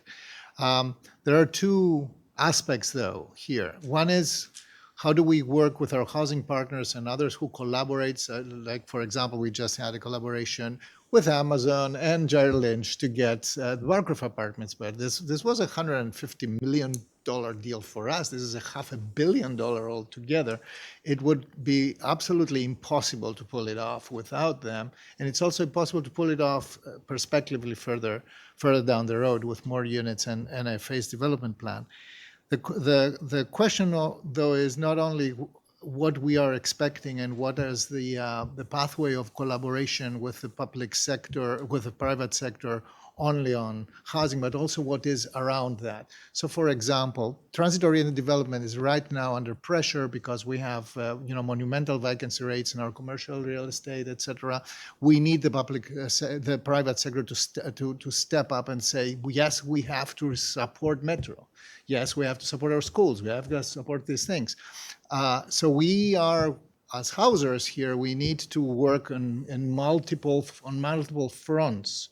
And I think this is absolutely critical right now. We are still getting these deals in. We can, stitch them together. We can find the funding. But if the major machines that have been supporting the system, which is TOD, et cetera, if they begin to falter, we'll be really in dire straits very, very soon, sooner than we can afford to discuss that with our constituents, and that means that the tax base will not be there. That doesn't apply for Loudoun, but only not for Loudoun. Thank you. Yeah, I appreciate the comments on the need to support WMATA, to support Metro. I think the current state of trying to help Metro's budget, Maryland and the district have both come up with the money, but I think we're still waiting on Virginia. So all you Virginians out there, write your legislators. The question of how do we get more Amazons, in the sense of how do we get more big companies like Amazon to commit money to affordable housing the way Amazon has done? How do we do that? Unfortunately, I think the gentleman from Amazon has left, or I could put him on the spot right now and ask him. But looking back, I covered the whole HQ2 issue, and I believe, my impression, just one man's impression, is that Amazon came up with all that money for affordable housing because there was so much discussion at the time of the HQ2 debate over, whether or not the investment by Amazon was going to cause so much gentrification and so much displacement of long-standing lower income communities, and especially communities of color. And if you remember, New York rejected Amazon's, didn't want HQ2 in New York because of the gentrification concerns. And I think that played a role in getting Amazon to come up with all this money. Now, I don't know how we leverage that with other companies, but it's something to keep in mind. Before we move on to the next topic, I want to remind everybody that you have these cards to ask questions. The last 20 minutes of this panel is to be devoted to your questions. So write them down and pass them to the lovely people who will come around and collect them and hand them to me. Let's go on to the next topic, though. So, this is a fragmented area. The Greater Washington area is fragmented. Virginia, Maryland, the district, the different counties within it. You got a lot of jurisdictions.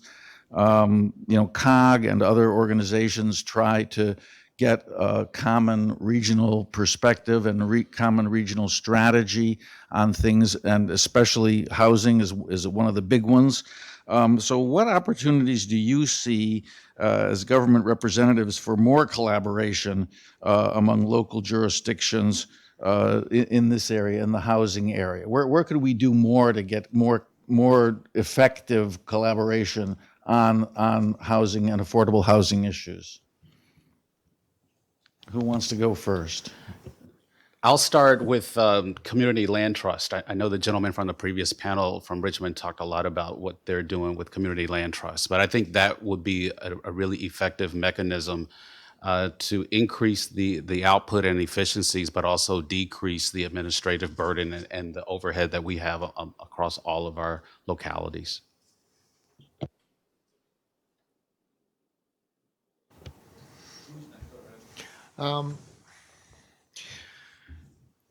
We are a region that has a council of governments, and we meet very, very, very often there.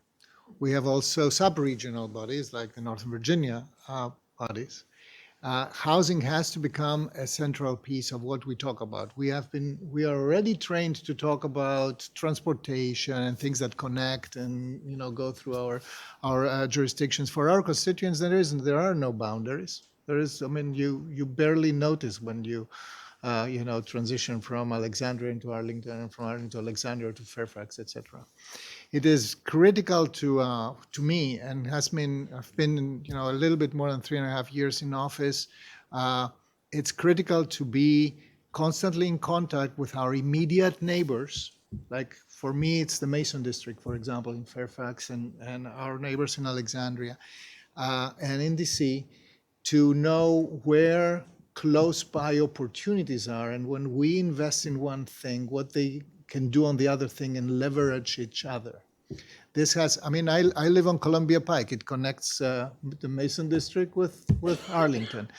We have been in constant contact, and we applied new zoning tools. The form-based code is in Columbia Pike. That makes development faster. Significantly faster. It's designed to do that, and after a while, it's actually delivering on that. And this could be, a starting point for enormous resources that are still available around Leesburg Pike and in Bayless Crossroads. So we're talking about that all the time. The common place to coordinate, and the HAT tool is so important for that, is the Council of Governments, and as jurisdictions, we need to elevate its relevance for our policy making. What are ways that the jurisdictions can cooperate better? How can we get the jurisdictions to cooperate better more on housing? COG, COG has laid out clear goals and targets for housing production, and especially affordable housing production. We're not meeting them. How can we get what can we do to increase cooperation among the jurisdictions to try to meet the targets, especially on affordability? As I said, in terms of total production, we're 85%. It's not so bad. Especially considering we've had a pandemic, but the affordability, 20% of the target versus the goal of 77%, that's not good. Good. I have two things to say. One, sometimes the collaboration is natural based on the projects. For example, the Purple Line that runs among two counties, it brings the stakeholders together naturally. I always like to look who is not on the room when we talk about collaboration, because I think we collaborate left and right all day long with everybody who wants to collaborate. So, and this is a great room of people who want to collaborate. And when we go to the CAG meetings, same there. And when we go to HAN meetings, same there. And when we go to Maryland Affordable Housing Coalition, same there. But why we're not producing those targets and why we're not keeping up with the pace of production, and hence, inevitably, we're not keeping up with the pace of affordable housing production. And so I always like to ask who is not in the room and why are these projects not moving? And we heard in the previous panel two things. One, that it takes 3 to 7 years. You're very lucky. I left an organization and they're just starting construction 10 years later because it was stalled through lawsuits and planning permits and this and that and the other. So if we all don't see collectively the need for affordable housing, and the other thing that was said in the previous panel was that it is encouraging that now we're talking about it at the national level. Yes, but we're talking about it at the national level now because it's a red flag. There is an alarm going on that the issue now has become so big. So when I was in rooms like this 15 years ago, we were thinking, like, why is no one talking about it at the national level? And 15 years later, it has gotten that bad that now we do. So I always like to think who is not in the room, because we need the people who show up in meetings, don't want in the project because they already live there, to also understand that this is good for them, because change is always hard. But if we don't share the pie a little bit differently, and if we don't collectively work towards common goals, and we don't understand that this is good for everybody, housing people safely is good for the community overall. Other things will improve when you do that. Then I think we will always struggle with those goals, right? And we embrace them. Our county executive went out there and said, we're going to do these numbers. She came out in the summer of 2021. She linked the affordability and housing production to her economic development platform. And so we stand behind the mandate. But I think the more and more I see the outcomes and the more and more we work across the aisles to make them work, the more and more I question who else needs to be on the table with us all day long. And not just the usual suspects. We need more people who want this to happen for this to happen. I guess I would just offer up maybe 2 points. First, I agree with everything that has been said related to just how critical collaboration is. And I think particularly for those of us in Virginia, and you brought it up first, but being a Dillon rule state and the things that we are limited in our ability to do, I think there's power in our collective voice coming together when we go to Richmond and advocating for policies that are going to help all of us. I think the other thing, though, and maybe this is slightly a different take, but I guess I would just lift up, I don't know that the sole reason why we haven't been able to meet some of the targets is a factor of not collaborating enough. I think many of us are in a lot of these meetings. I think there is a lot of still individual work that each of our jurisdictions need to do. I mean, if we go back to some of the process points that were brought up in the last panel, I mean, I know in Alexandria, we are constantly trying to figure out what else we can do to speed up our development process. What do we need to do to make the process more predictable, not just for developers, but for residents, but also for our staff. They spend a lot of time preparing and putting together the staff report. And then, sometimes they come to the council and we're on completely different pages. And that's not good for anybody who's been a part of the process. I think there are also other things, at least individually, we need to do related to how we think about financing these projects and how we put them forth. So I guess I just don't want to lose sight of that. I think yes to more collaboration. Yes, I think being specific and maybe what that collaboration looks like. But I also think it doesn't take away the fact some of the individual things that might even get us to our goals much faster. I have been thinking about this a little bit since it's a hard answer. Like, I think there's so much collaboration currently, and I try to think outside of the box. And, as I looked at the jurisdictions that didn't meet the goals or had challenges meeting the goals, what went to my mind was like, why don't you send me your money? Seriously, if we looked at the money on a regional, if there's more efficiencies in 1 year in a different jurisdiction, I'll take your money, and next year, if I don't meet my goals, to look at the funding in a regional way, and I don't quite know how to do that, but if you had money to spend in this area and you didn't spend it, kind of like as I think about bond allocation and the challenges that we've had, I would have loved to have borrowed bonds that were unused from a different district or a different state so that I could keep going, because my projects are stalled. So I think there's we could collaborate, we could talk all day, but we have to think a little bit. I know that's very because I have projects that I need to get funded. But, I know that's unpopular, but I do think thinking about the funding in a regional way, if you are not spending and still meeting the goal on a regional level. And I do think figuring out ways to collaborate nationally as well, because we could talk in a region, but making those national efforts of collaboration about like this, we have the tax credits that are allocated to each, and there's even a national tax credit pool. So why can't we use some of those tools to reallocate the funding where they're underused in areas? So there's the solution, folks. Send Colleen your money. I want to agree, actually, with Alia's point that lack of cooperation is pretty low down the list, I think, in terms of the challenges we're facing here. I mean, when you look at the need for money, the need for zoning changes, which face a lot of opposition from NIMBYs, and the challenges that we heard about last time in terms of preservation, I mean, those are all bigger challenges than cooperation. I mean, it's great. We want more cooperation good, non-cooperation bad, but in this particular area, I don't think that's the reigning problem. Now, I want to move along here. So let's talk a little bit about equity, and then I have a couple of questions, and then I've got questions from the audience. So let's talk about equity. From your perspective, what are the most effective things we could do to try to improve access to housing for lower income communities and communities of color? Because those are the ones who are really bearing the brunt of the housing crisis right now. So in DC, we had did a housing equity goal, and our mayor is known for bold goals and setting goals and targets that we need to reach. So we set up planning areas for the district in which 15% of all units in each of those planning areas needed to be affordable. And so that's a goal we're trying to reach in each of those areas. And that kind of set the policies about how the RFPs went out and things like that. So I think that that's one way, is to be really intentional about where you want to see the housing and who you want to see the housing for, and to make sure that you're meeting those goals. Now, we have challenges meeting those goals in some of the higher cost areas, but it's still a goal that we're working to reach. And so our policies will be around meeting those goals, cash for covenant, all kinds of things. And every year we're looking at ways to meet those goals.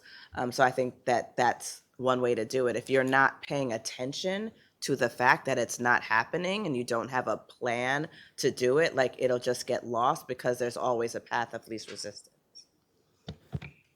I'd say, so in Alexandria, I'll give you an example. We are in the middle of a big kind of small area planning process for what we call Alexandria West. Alexandria West is probably one of our most diverse areas in the city. And I think the first thing we had to do was change the way we engage. I have a planning background. Planners, we come in and we want to start the conversation with, what's your vision? What's like your big plan for this area? And many of the people in the room were like, I cannot vision, because I don't know that I'm going to live here tomorrow. I am dealing with rodents, mice, bed bugs. I am dealing with high rent. I am dealing with all of these other things. I'm here to see if you can help me with my housing. Can you help me today? And so that led to a big shift. We started working with community organizers. We started actually bringing in landlords from some of these properties and changing the conversation with, we can get to the plan later. We need to focus on some of the immediate quality and safety issues and building trust with our community. The second thing that came from those direct conversations was that residents really wanted a strong commitment and focus to anti-displacement in the plan. So I'm still, I see our housing director. I know we have a long way to go. The plan won't be finished until September, but I think what has been communicated to the council is that there will be almost an entire chapter and focus on, here are our goals for anti-displacement measures, here's what we can do at the local level, but also here's our state policy agenda, because we're going to need a lot more tools in order to make this a reality. And then the last part is we are looking at and learning from the other jurisdictions, what can we do to incentivize some of the deepest affordability levels in this area, particularly particularly in this part of the city, we have lots of underutilized parking lots. And it's probably the only areas you'll see in Alexandria where there's still some land to work with. And so we are trying to explore what are the tools we have already that maybe haven't been utilized the way they should, and what are the tools that need to be created so that we can get units at the 40% and lower AMI levels. And I would add, with Loudoun County, our Board of Supervisors actually passed an equity resolution that requires all the departments to create a budgeting equity tool. So we just finished our budgeting season, and one of the items that we focused on was expanding access to fair housing choice so that all people can enjoy the area's resources and assets. And so we formulated our budget deliberately in mind of thinking, how can we improve our services for all? And so for one example is we're working with the state or the Commonwealth of Virginia Department of Mental Health Services and Disability Services to increase housing vouchers for their clients who are disabled and work with permanent supportive housing type of case management wraparound services with that endeavor. So that is one way we were able to build into our budget to actually hire staff dedicated to that particular initiative. Fairfax County has adopted, the Board of Supervisors, our school board, and the Housing Authority have all adopted our One Fairfax racial and social justice policy. And that policy provides a lens through which we evaluate all of our policy decisions, including and especially our housing policy decisions. And as part of that process, what we've done is we've mapped the entire county to identify those areas of opportunity and the islands of disadvantage. And our focus with respect to the areas of opportunity is new housing production to provide access to those communities. In our islands of disadvantage, the focus is new investment to improve housing quality and preservation. So those are sort of a quick snapshot of how we bring the equity lens to our work with respect to housing. And I want to focus on sort of perhaps a more narrow population, but one in which the disproportionality of impact is so very, very clearly seen. And that is with respect to the issue of chronically homeless singles. And this is something I know that all of our jurisdictions are dealing with, and to some of us at levels that are unprecedented.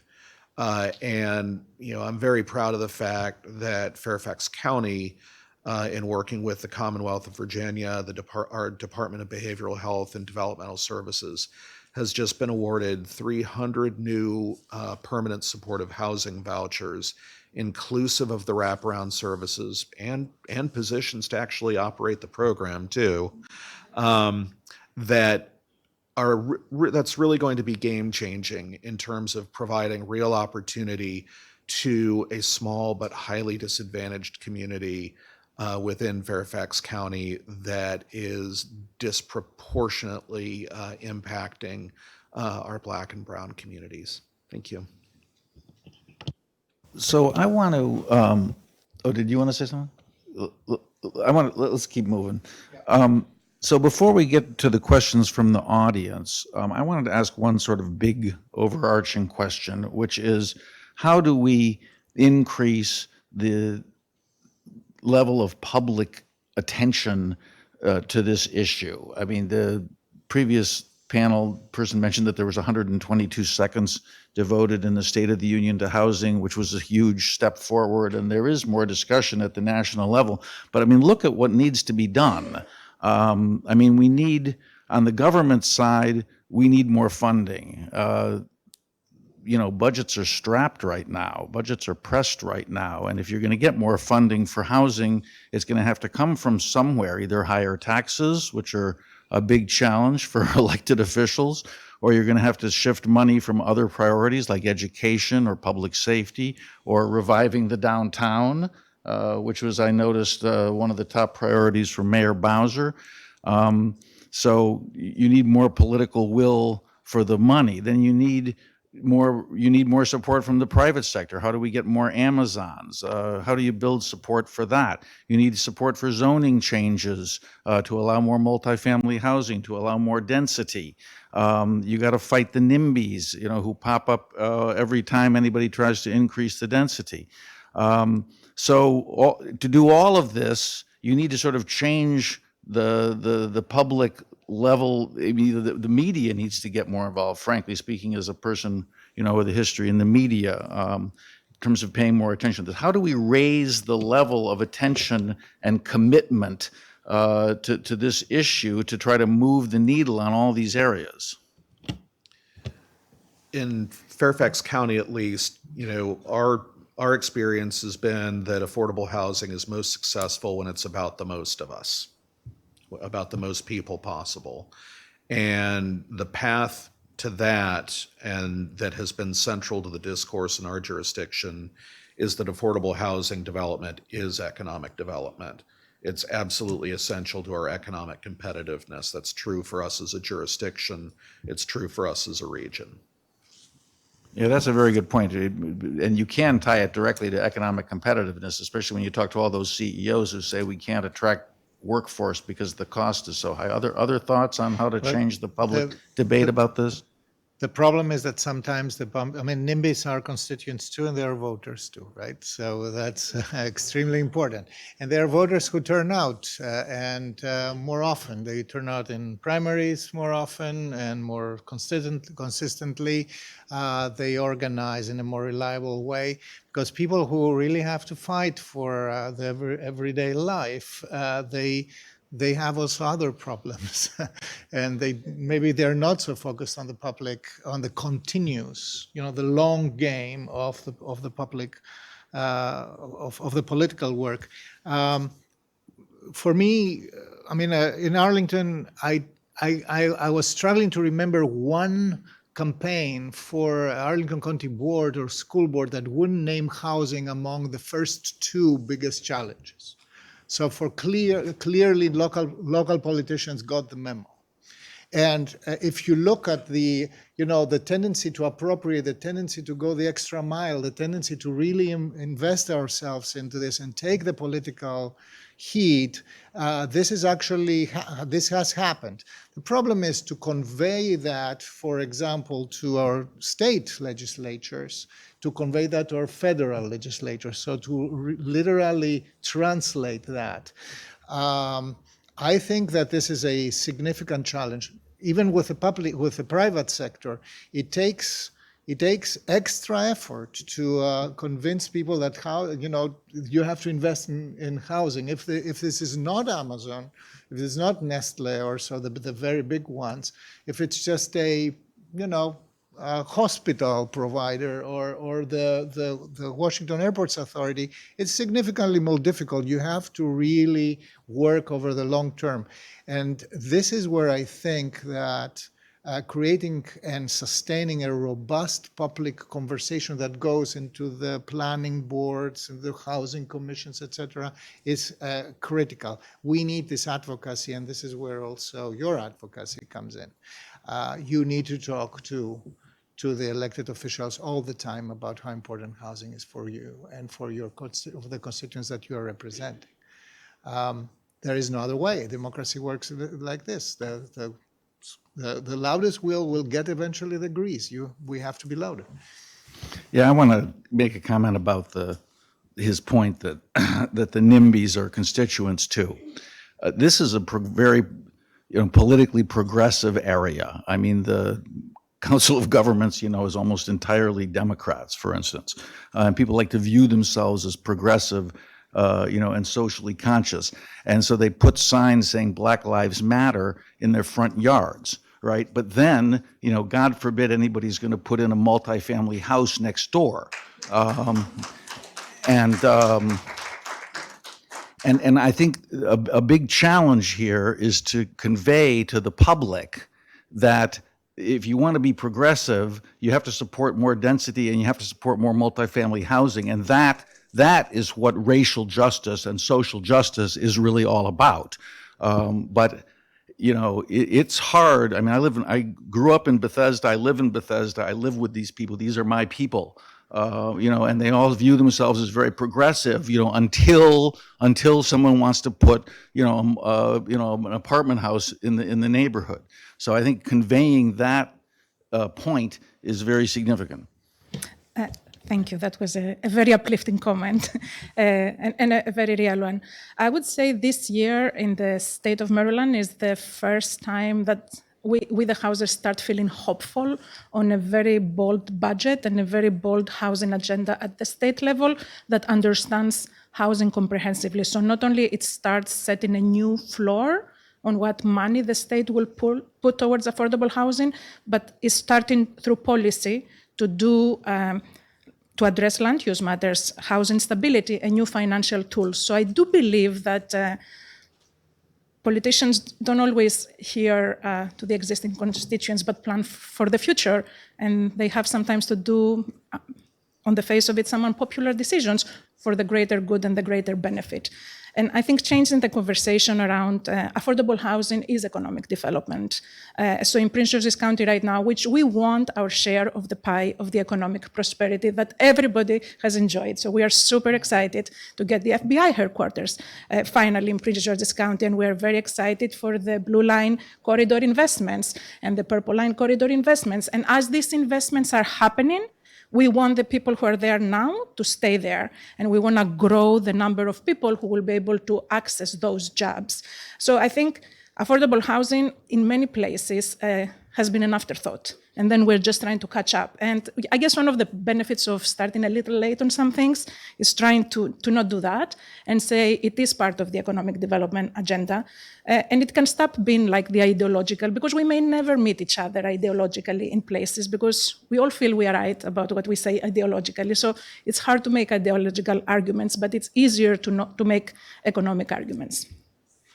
So I'm often in rooms like this where there's a base level of housing and how it gets done, and people have sort of this baseline understanding. People understand everyone needs education. People understand that they need to be safe. People have a hard time understanding what it takes to get housing done. It's like very complicated. There's a lot of moving parts. In education, it's here's more money per student, right? In public safety, here's more money for cops. In housing, it's all the different things we just said. It's money, it's zoning, it's permits, it's NIMBYism, it's all these different things. So I think it's somehow we have to make it a simple message, and I don't know how to do that, or which part of all the messages needs to be highlighted and then simplified so people understand to help housing, and then everything else falls into place. But I think it's just very complicated because we're advocating on this, we're advocating on that, we're advocating on the other thing. And because it's so complex, it's hard to message and have people understand. Yeah, I think another piece of that complexity is both home is personal. And I think sometimes when people are feeling or seeing changes in their neighborhood, it no longer becomes about the housing we're trying to build. It becomes, I have people who are like, you're trying to attack me. You're trying to destroy me. And I'm like, that is actually not what I'm trying to do. Like, we are not at war here. And I think trying to lean into kind of that personal aspect and understanding where those fears come from is important. I think the other thing that makes it hard is everybody has an image or a narrative as to who they think deserves and needs affordable housing. And so I think we are constantly spending time trying to change that narrative. And I'll say one personal moment for me is when we were in our zoning for housing conversation.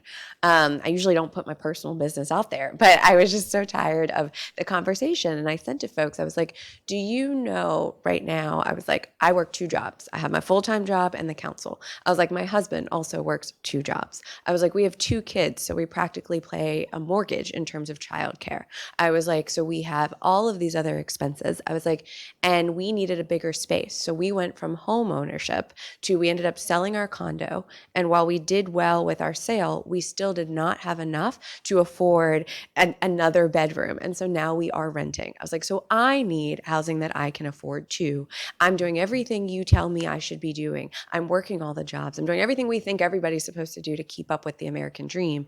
And it's still not possible for me. What do you think it's like for everyone else that you keep talking about in this community? And so I think this is another piece of just how we rally folks around down. I think we have to keep reminding people that it is your neighbor. And it's not just the teachers and firefighters and police, that's very important, but it is all of us in the community who are just trying to make it. And I think when we can humanize it, that's really important to the conversation. Yeah, that's a great example. I agree yeah. I think trying to emphasize that the economic competitiveness argument and this is economic development argument, and then this is not going to hurt the value of your home argument. That's what people are scared about a lot. Okay, let's go to the questions from the audience. We got a lot of good ones here. I want to start with this big picture one. Are efforts being made to advance the demand side, i.e. wages, increasing wages to help tenants have better capacity to meet rising rent costs? Yes, absolutely. I mean, who is our allies in the housing fight? And as an ally that I try to work with all the time, it's unions. It's about that. I mean, we started collective bargaining again after 40 years in Arlington. We have prevailing wages. We have PLAs, project labor agreements for everything.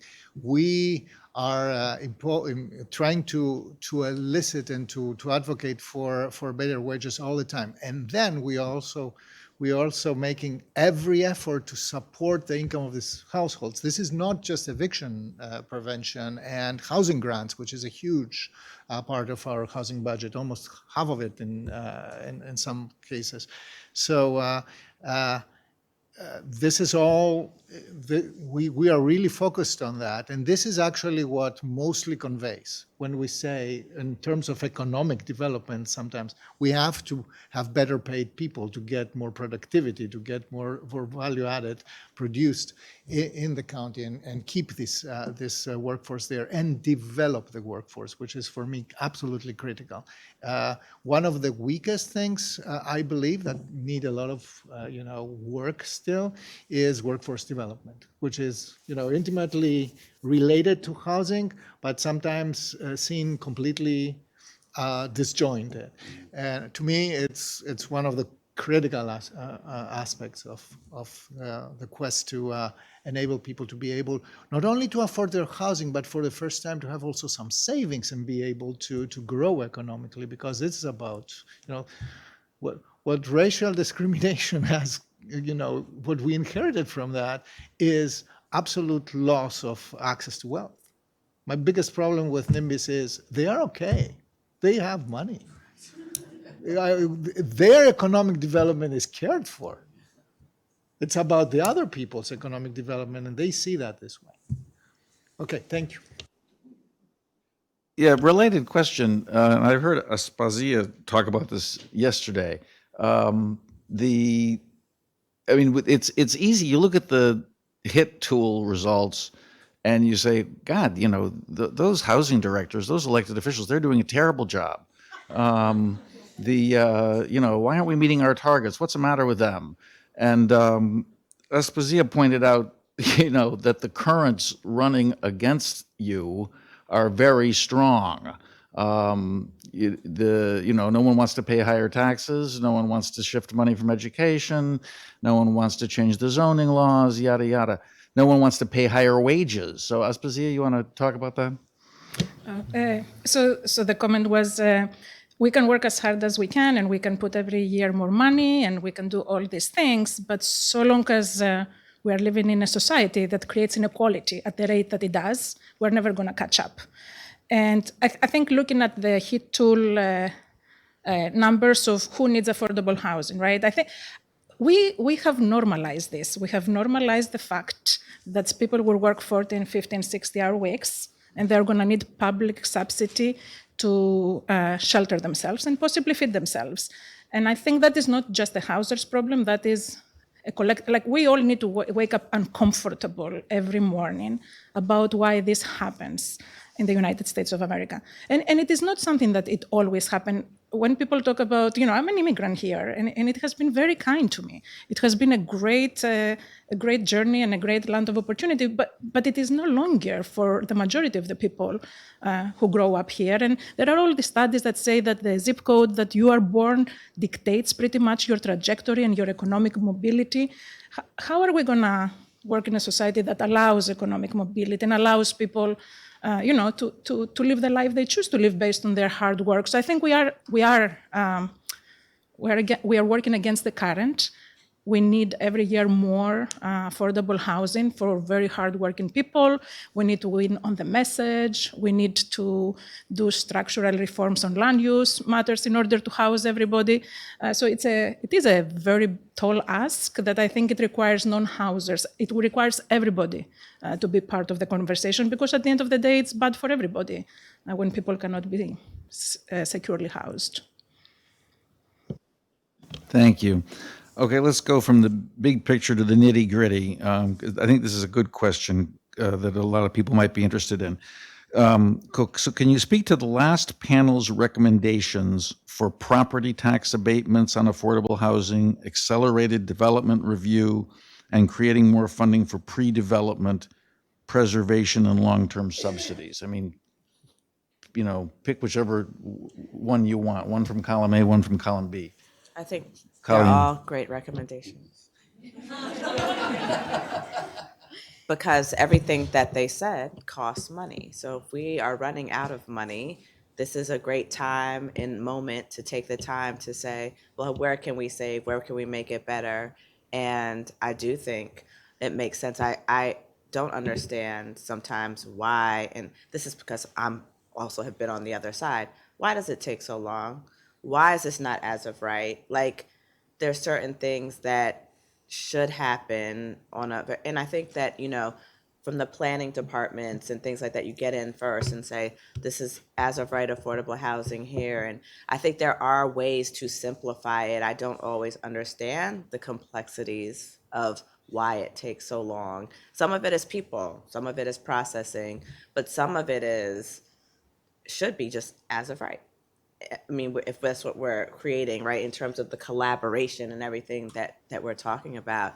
And tax abate. We have a HANTA program in DC, and it's interesting that not more people have actually been competing for it.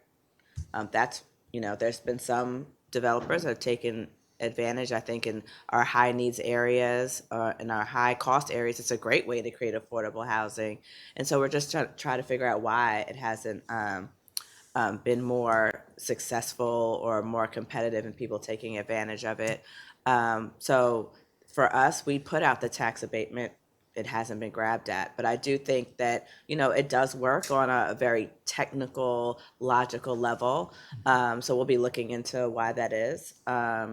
And then, now we're in a time where giving out tax abatements aren't as easy as it once was a couple years ago. So, but yeah, I agree with all those recommendations. We should make it easier. We should make it a priority. We should make it faster, because that just means more dollars out of the coffers.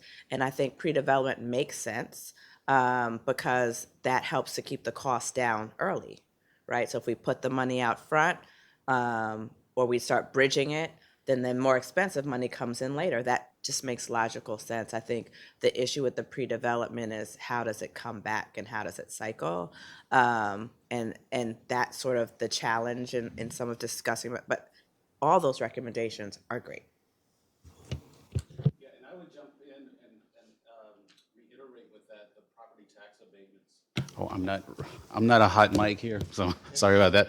I would jump in and echo those sentiments that Director Green makes.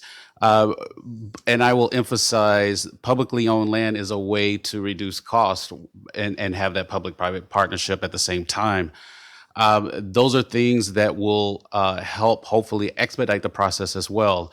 In Loudoun County, we have introduced a housing ombudsman that works as a shepherd for the whole system. And although 46 months is not, the ideal time from start to move in, we're not, beyond right at the 4-year mark, and we're working on ways for continuous improvement. But I definitely concur with all the recommendations the previous panel had. So I concur as well, and I think tax in Virginia, my Commonwealth, I have already advocated for tax abatement for affordable housing. This is not new. There is enormous political resistance there, but there is also the technical thing. So, for example, in Arlington, Virginia, in the 2000s already. In 2003, we approved a form-based code that would, make the pre-development and development an extremely fast affair, like 6 months. It is not 6 months today. It's about a year, but it's definitely less than 7 years or 3 years. That's 3.5 years. The problem is that in the evolution of our civic sphere and of our local politics, of how we deal with land use and how we deal with these decisions, not only NIMBYism, is basically also the collaboration of the society in deciding how an urban system is evolving. They didn't expand that. There was a tool there. It wasn't advocated enough for it. It's still here. It still works very well. Ms. Romero is developing under this, but it didn't find takers in the next corridor that we planned, etc. So for the housing community, looking at the other dials that we can tweak to make development easier, more predictable, don't to have to fight for each and every block, each and every project, etc. I think we have to focus more on this and become smarter as administrators on this, and take some risk. It is okay to fail a couple of times if we succeed the other 20. So we have most of those tools. I want to say that one of the things we did very recently, and that was an important communication strategy with our council, is give us the ability of pilot pre-authorization, because typically these processes are government processes that take very long time, and we had to go back to them and explain how, in order to close a transaction really quickly for preservation purposes through the right of first refusal, we really need to move at the speed of the transaction. So we have to do this within 180 days. And they wanted to make sure that we do that responsibly, and that there is some fiscal responsibility, and they get plenty of notification, but we were able to work with them in getting that pre-authorization. So that is a brand new tool we have. And that is to say that I do think governments have to do things differently too. We cannot always say this is the absolute best I can do because of all these checks and balances. We will always have the checks and balances because we are the stewards of public resources and we cannot afford to waste them.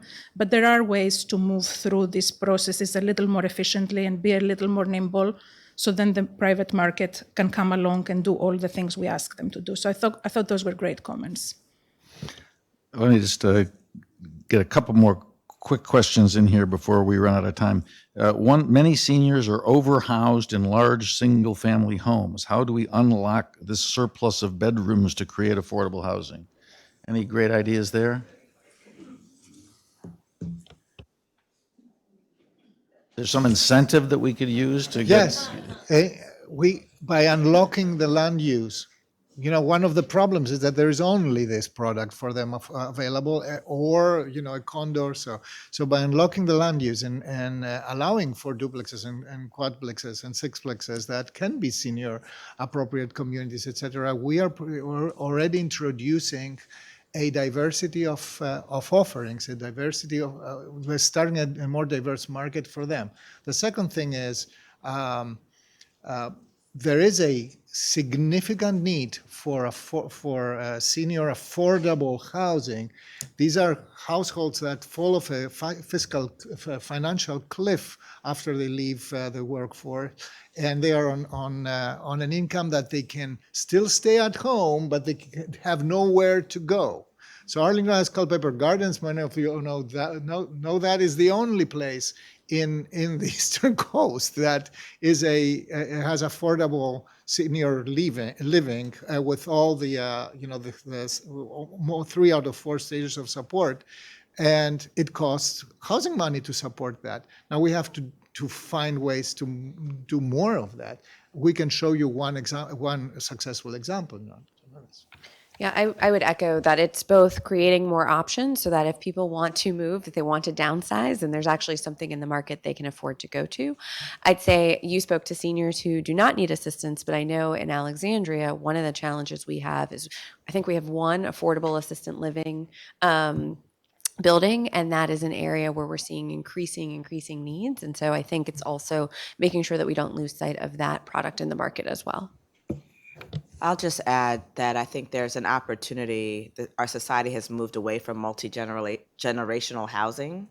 And I think there's an opportunity to incentivize multi-generational housing again so that, your daycare is taken care of because, your aunts and your uncles are there, your grandparents are there, and if there's a way to incentivize people moving back in, and people have seen that as a failure. Like it was, when I was growing up, get out, get your own house. But, I like to live with my mother. It's very helpful. I get meals. So I don't live with her. I'm just saying that would be nice. But it would be helpful, right? So I think that there's a way to maybe not think about seniors downsizing, but incentivizing them to have people move in with them. And also the seniors get taken care of as well. So I think that maybe just a different way of looking at it. Okay, well, that's the end. That's the end of our time. I wanted to just say at the end the main thing I take away from this whole discussion today is that we need to move ahead on multiple fronts. It's a very complicated issue. That's one thing I learned as a journalist trying to cover this issue, how complex it is. And really there needs to be lots of little progress in a lot of different areas in order to make a difference. So I want to say to Takis and Aspasia, Efaristu, thank you. And let's have a round of applause for our excellent panelists.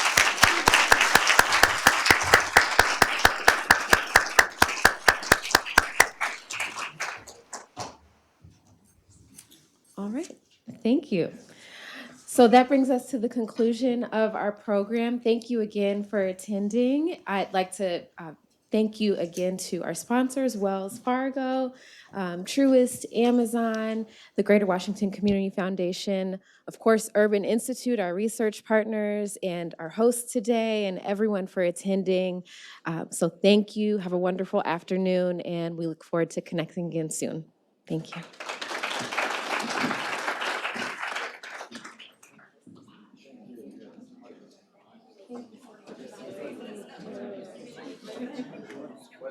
Yeah, sure.